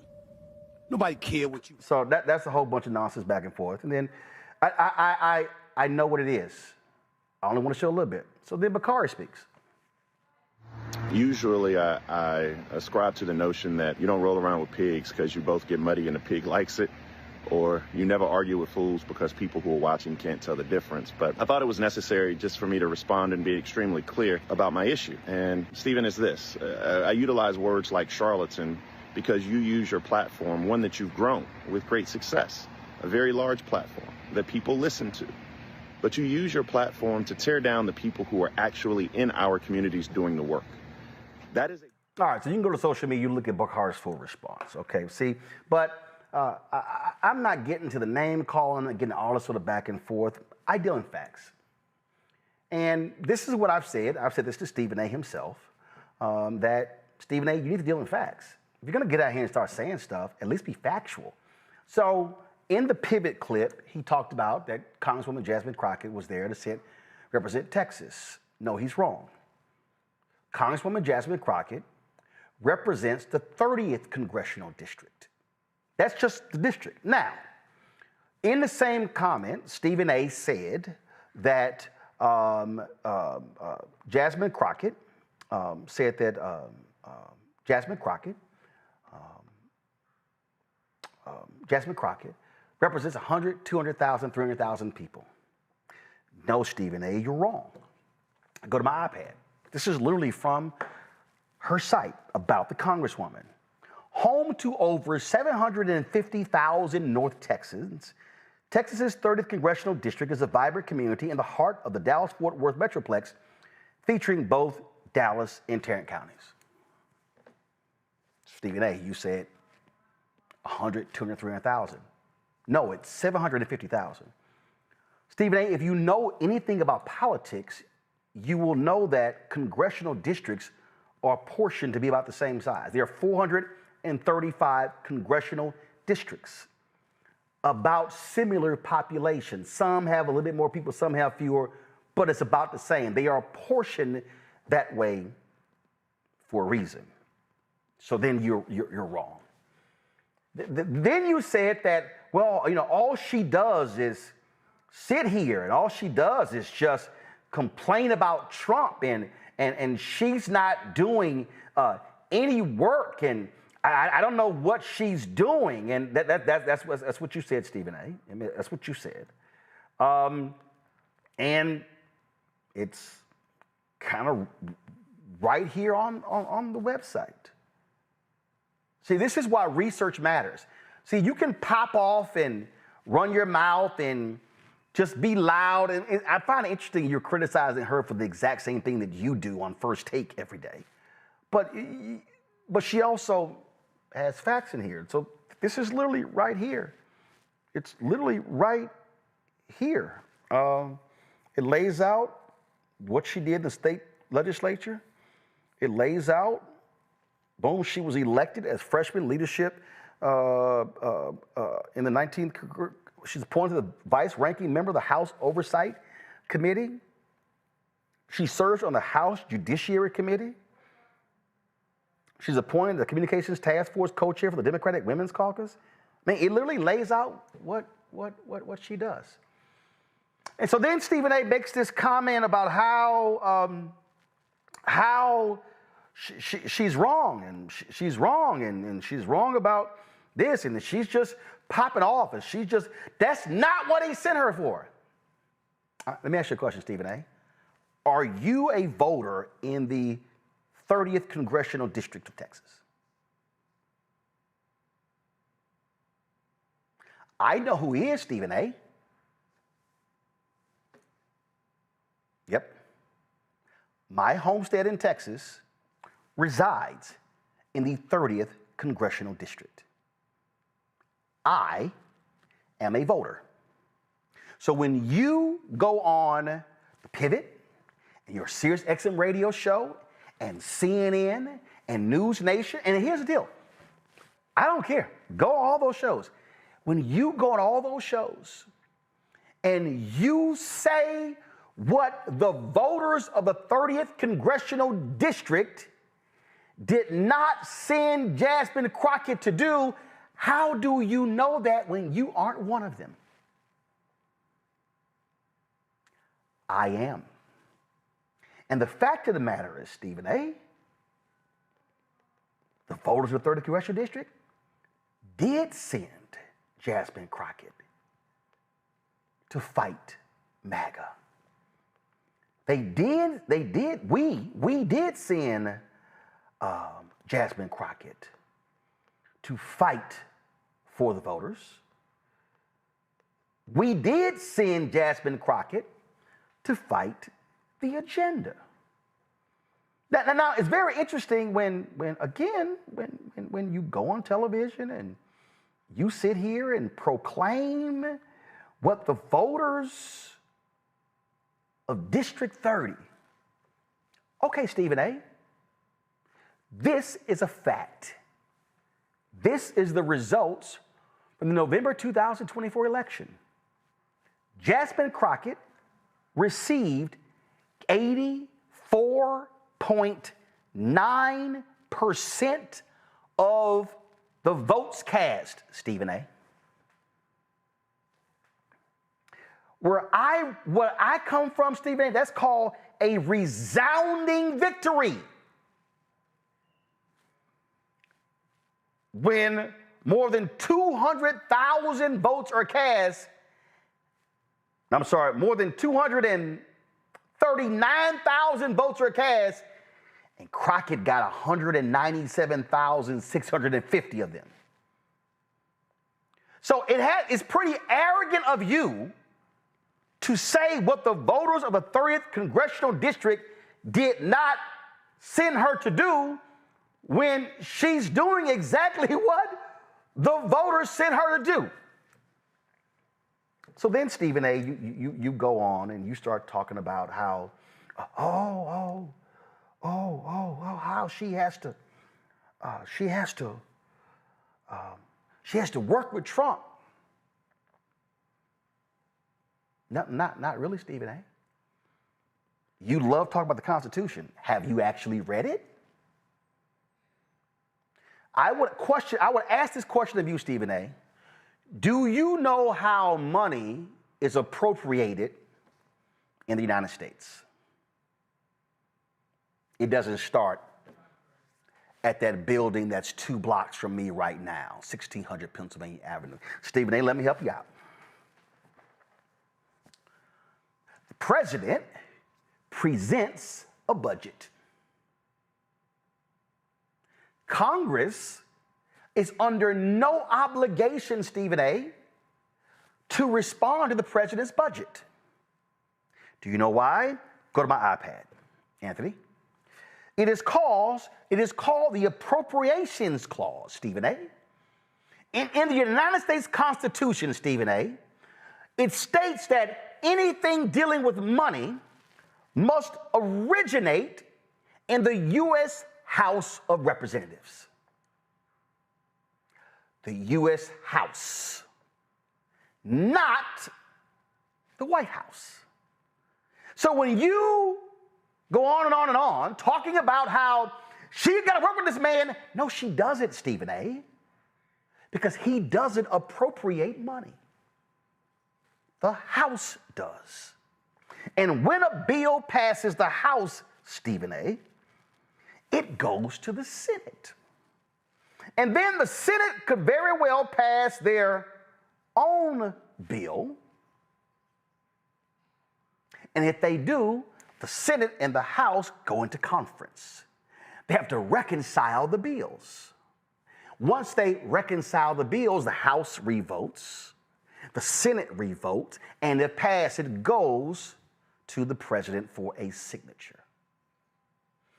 Now, Stephen A., you said that she needs to work with him.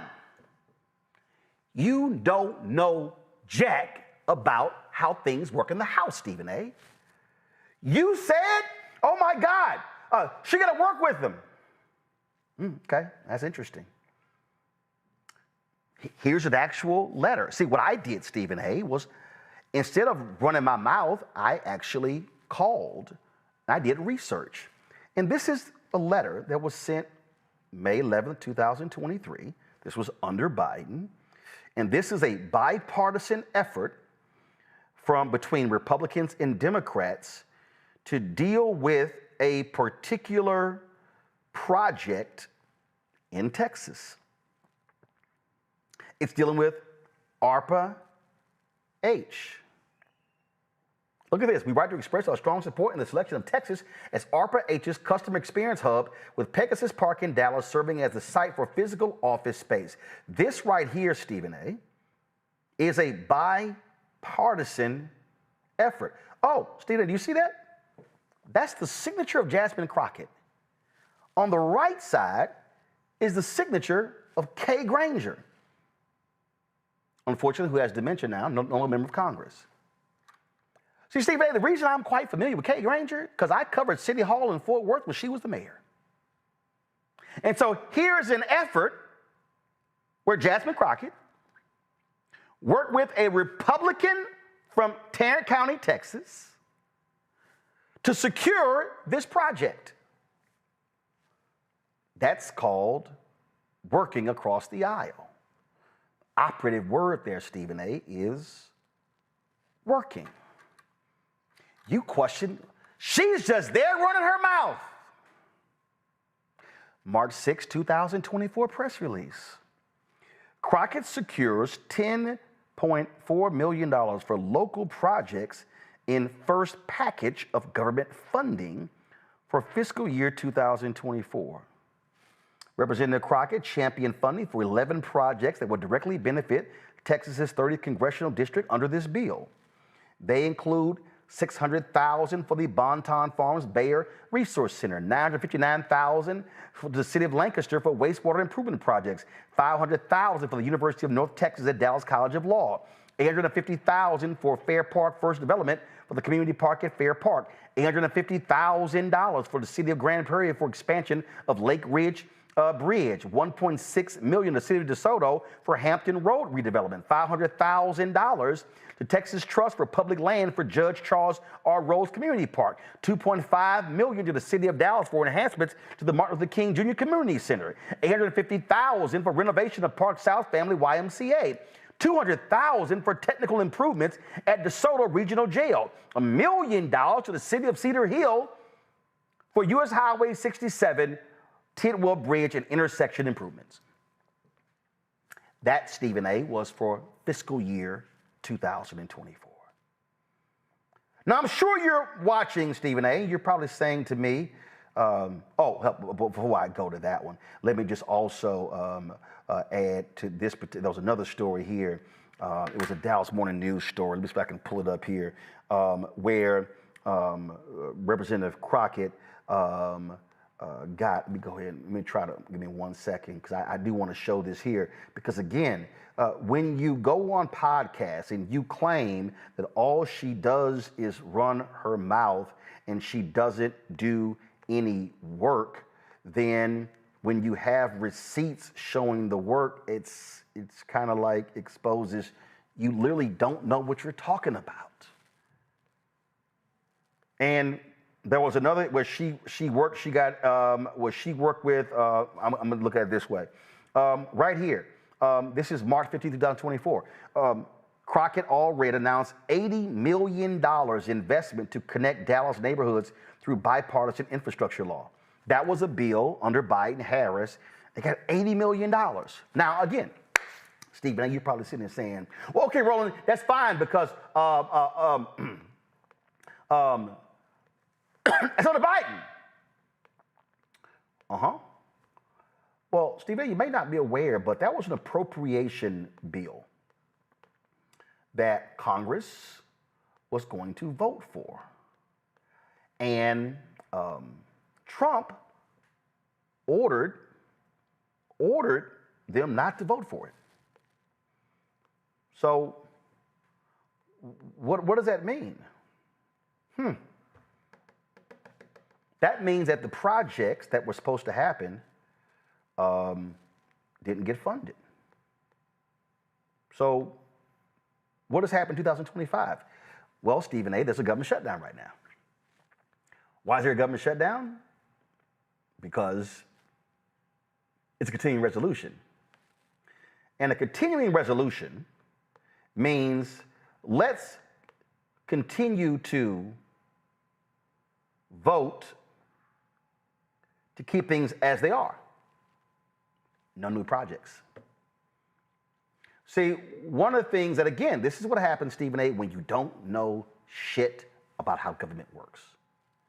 Members of Congress get to submit in the appropriations bill multiple projects. And what happens is, when they're going through the budget process, members of Congress get to submit the proposals. Now, again, this is why you gotta be careful, Stephen A., when you're just running your mouth and you don't know jack about politics. Go to my iPad, Anthony. In the U.S. House of Representatives, each member of Congress, each member, that's 435, Stephen A., Republicans and Democrats, they are allowed to submit a maximum of 15 community project funding requests, CPF, also known as earmarks, during the annual appropriation process. While this is a common limit for House members, the rules for congressionally directed spending in the Senate are different. What does it say right here? Each member is capped at 16. Funding was available only to state and local governments and certain nonprofit organizations. All submitted requests are required to be posted publicly on the member's website. And it details all these different things. Well, Stephen A., the problem is the House hasn't voted on the appropriations bill. That's what the continuing resolution. See, the reason we're in a government shutdown because the Republicans want to pass a CR, a continuing resolution, to fund the government as is until November 21st, so they can eventually actually pass an appropriations bill. So when you say she's just popping off criticizing Trump, well, Stephen A., the Republicans, Speaker Mike Johnson, has had the Democrats for 72 of the last 84 days not in session.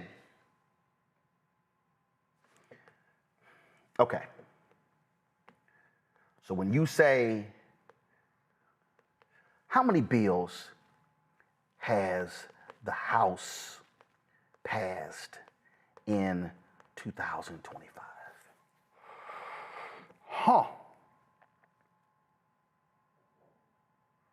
They passed 90 laws, but many of them really aren't even significant. They're not even major laws. So, Stephen A., when you say she needs to be working, well, it's kind of hard, Stephen A., to work, meaning pass bills, when the Republicans can't even pass bills because they in a recession. And so, you're a member, you sit on congressional committees. You do congressional work. Those things actually happen. We have a segment here called the Crockett Chronicles, where we often will show her speaking on the committee that she actually sits on. That's actually called work. Oh, so your argument, Stephen A., is that Congresswoman Jasmine Crockett should be watching her tone and what she's saying, because she needs to watch how she talks, because she's going to work with this man to get stuff for her district. I've already explained to you, Stephen A., that every member, regardless of whether you're Republican or Democrat, you get a maximum of 15 requests. Oh, okay. So allow me to show you some evidence, Stephen A., of what happens when you are a Republican. Can y'all pull the Nancy Mace story up? Do y'all have that? Do I need to pull it up? Okay. So, Nancy Mace rips Biden infrastructure bill. Let me show you this here, Stephen A. Nancy Mace is a Republican out of South Carolina. Nancy Mace ripped it as socialist. She called it, she trashed Biden. She did all this sort of stuff. I mean, she dogged Biden all the time. And man, she was just oh my God, it was just going on and on. Oh, Senator Tommy Tuberville, Stephen A., was just dogging Biden. This is just spending too much money. He was just going on and on and on. They were trashing Biden, Harris, left and right. But what happened, Stephen A., when the bill passed? Because Democrats had votes and Biden signed it. What happened? Go to my iPad, Anthony. GOP celebrates vital infrastructure investments they voted against. So, Stephen A., the very same people who badmouthed, dogged Biden, Harris, said this was socialism, said it was wasteful spending, they just said all kind of stuff. Oh my God, they start taking credit for the money.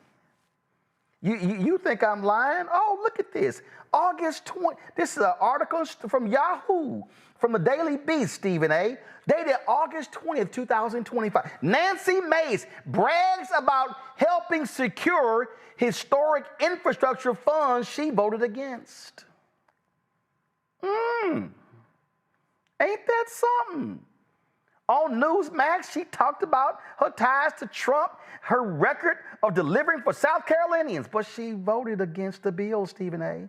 Here's a photo of Biden signing the law. So, I'm just curious, Stephen A. Did you call out Nancy Mace for her tone trashing Biden? Did you call out Tuberville for his tone trashing Biden? Did you call out Jim Jordan for his tone? Did you call out Randy Fine? Did you call out Matt Gaetz? Did you call out any Republican? I mean, my God, we got the video. We got tons of videos, Stephen A. Did you call out any of these Republicans and tell them you should watch your tone? Your job is to fight for your constituents. Your job is to bring things back. You shouldn't be saying these things. You shouldn't be saying that your agenda is to stop Biden, because that's what they said. I recall McConnell saying it, Thune saying it. I can recall numerous, Mike Johnson, Kevin McCarthy. We can go on. I can recall so many Republicans trashing Biden, Harris, left and right, calling them communists, socialists, Marxists, running the country into the ground financially. Yet when the bill passed, because Biden picked up 13 Republican votes, they took credit. Do y'all have that Biden soundbite?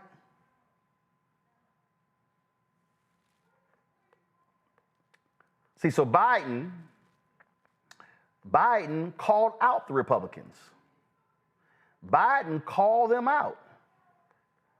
He called them out, said, for taking credit. But again, I'm just trying to understand. Did Stephen A. call out any Republicans for the vicious language they used criticizing Biden, but then taking credit when the money starts showing up? What is the point I'm making here? The point I'm making here is real simple, Stephen A. You literally don't know anything about Congress. You know nothing about how the House works. You know about basketball, NFL, all sort of stuff like that. You don't know anything about this. You've done no research, Stephen A. You've done no studying. You can't even get the most basic fact correct, which is how many people she represents in the 30th Congressional District. You can't even get that right. And so here's why you get criticized. Because you pop off not knowing what you're talking about. And so you're trying to tell her how she needs to work with Trump when she doesn't work with Trump. In fact, she doesn't even meet with Trump, Stephen A. Trump meets with Democratic congressional leaders. Who is that? House Democratic leader Hakeem Jeffries. Senate Minority Leader Chuck Schumer. That's who deals with Trump. They deal with leadership. So if you're going to criticize Jasmine Crockett for her tone and how she's not doing her job, are you going to tell your audience on Sirius XM, and when you go on News Nation, and when you go on CNN, and all the rest of these places, are you going to tell them what she actually accomplished? Are you going to bother actually talking with a voter of the 3rd Congressional District? Because I'm one. My dad's one. My mom's one. My sister's one. Her daughter's one. The neighbors are voters. I could get you 100 or 200 or 500 to talk with. This is the problem. Stephen A., you make it easy for people to criticize you. And look, we cool. You can text me, I can text you, we can talk, we can communicate. I'm fine with all that. You can give your opinion. You can say, Crockett, her tone is wrong. But I better hear you calling Republicans out. But let's say you don't even do that. That's all. Fine. You can criticize Jasmine Crockett all you want to. But bro, you gotta get your facts straight. And you're popping off and running your mouth, and none of your facts are straight. And that's what makes you look silly. And see, had you had your facts straight, I would not have had to do this segment. Because I would have had nothing to work with. But you exposed yourself for your lack of political knowledge. And what's happening is these television bookers are putting you on because you are in quote mode. You say things that go viral, and they get excited by that. So guess what? The bookers at CNN and the bookers at Newsday, that's why Chris Cuomo ain't got no ratings.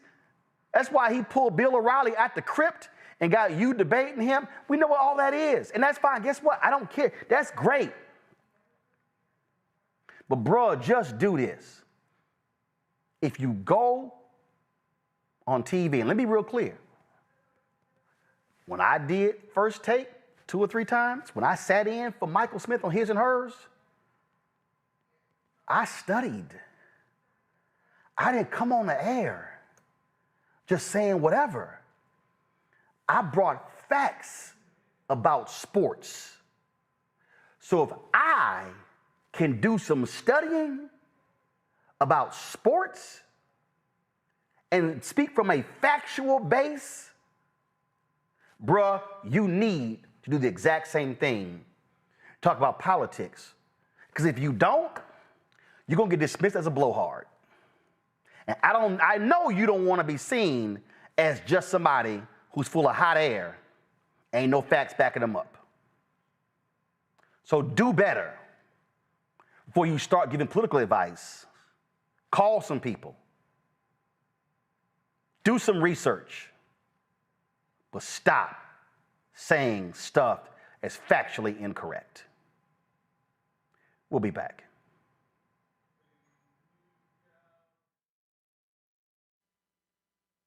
In the military, I gave orders, and they went a lot further than they do around here. If there's one thing I've learned as a mom and foster parent of more kids than I can count, investing in their future isn't a choice. In Richmond, I'll fight for Stafford's fair share for our schools. Smaller class sizes, better teacher pay, and more vocational training. I'm Stacey Carroll, and I'll fight to get our kids' future in order. This week on The Other Side of Change. Book bans, anti-intellectualism, and Trump's continued war on wisdom. This is a coordinated backlash to progress. At the end of the day, conservatives realized that they couldn't win a debate on facts. They started using our language against us, right? Remember when we were all woke and the woke movement and all that kind of stuff? Now everything is anti-woke, right? When we were talking about including diversity, equity, inclusion, higher education, now it's anti-DEI. All this are efforts to suppress the truth because truth empowers people. You're watching The Other Side of Change only on the Black Star Network. This is Eric Dickerson, and you're watching Roland Martin Unfiltered.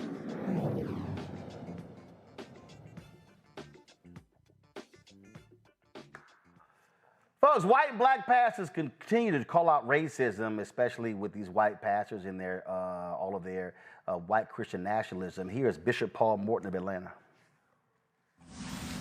Bless you. I greet you in divine love. Listen, as a black preacher, I'm disappointed by many of our white evangelicals. I just need to know, when did they change their mind? Southern Baptists, white evangelicals, formed in 1845 by white Baptists who split from Northern Baptists over an issue of slavery and racism that Southern Baptists practiced. But in 1995, I thought they broke that racist generational curse because they apologized for their forefathers. Why did they change their mind? Or did they believe in their apology? It was wrong how Charlie Kirk died, but to get the Presidential Medal of Honor, to have the flag lowered in his honor, when his message was about degrading black people, to say Dr. Martin Luther King, who sacrificed his life for black freedom, was a bad man, to say he would be scared to get on a plane if he saw a black pilot, he would want to know, is he qualified? To say black women are not as smart as white women. And white evangelicals, that's your hero? Have you allowed a racist, unrepented criminal guilty of fraud, sex abuse, lying, 34 convicted crimes to poison your heart? Many want a law to make America a Christian nation. America is not a Christian nation, but it's a nation with Christians in it, because a racist life does not represent Christianity. Taking from the poor and giving to the rich does not represent Christianity. You should know your Bible. Christianity cannot be a forced law. It must be a choice from the heart, not a shotgun wedding. You have a form of godliness, but denying the power thereof. If there is no love, the Bible says you're like a sounding brass and tinkling cymbal that does not represent God. Well, guess what? Pastor Rick Warren had a few things to say about white folks and racism. You don't like the Bible, because the Bible says you're no better than anybody else, and nobody else is any better than you. You were made in the image of God, but so was everybody else, regardless of their background or their color or their religion or their relationships or whoever they are. You're not any better than anybody else, and nobody's any better than you. You have dignity, and you are deeply loved by God. God has never made a person he doesn't love. God has never made a person he doesn't have a purpose for. God has never made a person who was not made in his image. We believe that. Why? Because the Bible says that. Second thing that we believe is, because of that, racism is sin. It's not optional. Don't call yourself a Christian if you think you're better than somebody else. That's what I just read. Don't call yourself a Christian. Because racism is not a skin issue, it's a sin issue. Racism is actually a form of idolatry. It says, I know better than God, and I can choose who's good and who's not. No, you're not. You can't do that, because you're not God, and I'm not God. And so we, in this church, reject all bigotry, all white supremacy. We reject all prejudice. We reject all racism. And so let me just try to be as clear as I can if you're new to Saddleback. If you think prejudice, racism, and bigotry is okay, you're not gonna like this church. You're not gonna like it for three reasons. First, you're gonna have a problem with me as the pastor, because you're not gonna like what I say, because I'm gonna teach what God says, not what you like to hear. And so you're gonna have a problem with me. Now, that was in 2017, responding to the racist murderer Dylan Roof. Now, in 2020, David Platt, the pastor of McLean Bible Church in Virginia, talked about his struggles with racism as a white pastor. There are members and pastors of this church who've made great sacrifices to be here because they're committed to a multi-ethnic community. And so I just want to say from my position, I want to sacrifice more of my preferences as a white pastor. I need to grow in my laying aside of preferences for members of this body because I want Christ to be exalted through increasing diversity in our leadership and our membership. On a related note, I do not want to speak from the Bible on issues that are popular among white followers of Christ while staying silent in the Bible on issues that are important to non-white followers of Christ. That's not faithful pastoring. I actually read this week how studies have shown that white church leaders are less likely to speak and act prophetically on race issues because white church leaders have more to lose when they do. Basically, if you want to draw a crowd in general, stay away from racial issues. And if you want to draw a crowd of white people or black people or this type of person or that type of person, then stay away from saying any one of those types of people is part of the problem on racial issues. Because the reality is people mainly want to be comforted when they come to church. And as people, we're naturally drawn to that which brings the most benefit with the least cost. So if you give people a choice between the church of comfort and the church of comfort, but you need to make sacrifices to change your life, people will choose the church of comfort most every time. Which is why we've designed so much of the church culture the way we have today. And it's why we're so prone not to talk about issues that are uncomfortable to us. And I just want us to see that the Bible doesn't give us that option. Like Amos 5 doesn't give us that option. We cannot truly worship God while we stay silent on injustice in all kinds of areas. And I know as a white pastor, I have blind spots. So I am part of the problem. I need friends and fellow pastors around me from different ethnicities who help me see those blind spots. And I'm committed to listening and learning and loving, laying aside whatever contemporary church growth methodology says is the best way to grow the church, i.e. ignore the issues. I want us to do the exact opposite. I want us to hear God's word clearly on these issues, and then we can trust him with the growth of his church. See, Makongo, the issue we're dealing with, and granted, this is 2020. We had Pastor Deese on talking about white Christian nationalism. And what both of these pastors said, one in 2017, one through 2020, is just a reality. White preachers don't want to confront whiteness. They don't want to speak to it. And so they got all this stuff today praising Charlie Kirk, but they want to look over the stuff that he said. This Paul Ingracia guy. I can't wait to hear these white conservative evangelicals call out this man saying, oh, I got a Nazi streak. I can't wait to hear him call it racism. They're not, because they prefer his conservative views over his racist views. And some of them actually like both. Yeah, that's real. That's real. And I really feel like at the end of the day, seeing some of these pastors speak up is extremely important, because the way that Trump is looked at as some type of messianic figure, and the way that these evangelicals have used him as a vessel to get so many of their other policies initiated, I feel like that is starting to resonate with some other, white members of the clergy, and they're starting to speak up. But really, at the end of the day, they've been silent for so long. I'm hoping that their words can actually resonate at this point. But you're right, Roland. Too many of these folks have been comfortable. They wanted to just have people come to their churches and say, just don't speak, we're a house of God and we're just going to leave it at that. But now they see the way that Trump is twisting their religion, even people who aren't, exactly priests yet, like James Tallarico, is running for Senate and I believe is a minister. Correct me if I'm wrong. But he's also not afraid to be able to speak up and talk about his faith and talk about his religion. And this is extremely important, because these Republicans and MAGA and these so-called evangelicals and these so-called Christians have used that Bible to thump people over the head, whether it's with the anti-LGBTQ rhetoric, whether it's just so many various policies that it's extremely hypocritical. And I'm starting to feel like some of these white pastors have had enough. They can't continue to let this stuff be caught. Now I'm talking about white pastors who don't identify as evangelicals. I'm talking about other folks who are out there in this space, and it's extremely necessary. It can't just be the non-white pastors, the non-white members of the clergy who are calling out the hypocrisy of these evangelicals. That's not going to be the way to go forward. We need solidarity on this, and I'm glad some are finally speaking out. But more need to speak out. Ashley, pure and simple. Christians battle sin, not skin.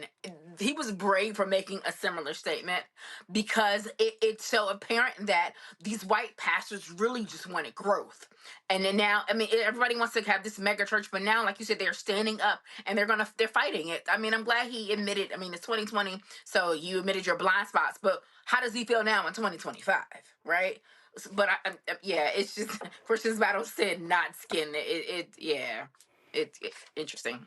Well, bottom line is truth has to be spoken. Folks, that's it for us. We're going to reschedule our breast cancer awareness guest. I went long with the Stephen A segment. Some stuff just needs to be said. So, Ome Congo, Ashley, I appreciate y'all being on today's show. Thank you so very much. Folks, tomorrow we're going to be live in Fredericksburg, Virginia. That's right, for our second town hall, Our Voices, Our Vote. We look forward to being there. That's right, Vision Community Church live at 6 p.m. Doors open at 5 o'clock. I'd love to see y'all there. We'll be broadcasting live. More candidates will be on the show. And so we look forward to that. So we're going to have a great time. So we're live again on the road tomorrow. Vision Community Church, Fredericksburg, Virginia. Folks, if you want to support the work that we do, please do so. Join our Bring the Funk fan club. Your dollars are critically important for our success. We ain't got millionaires and billionaires cutting us checks every single doggone month, but every week. But this is what we do. We do the work. And so we cover the stuff that other folk don't want to touch. And so you want to join our Bring the Funk fan club. You want to use Cash App, use the Stripe QR code. You see the bottom left-hand corner. That's for credit cards as well. PayPal is R Martin Unfiltered. Venmo is RM Unfiltered. Zelle, Roland at RolandSMartin.com. Roland at RolandMartinUnfiltered.com. Checks and money order. P.O. Box. First of all, make it payable to Roland Martin Unfiltered. P.O. Box 57196, Washington, D.C. 2003 7-0196.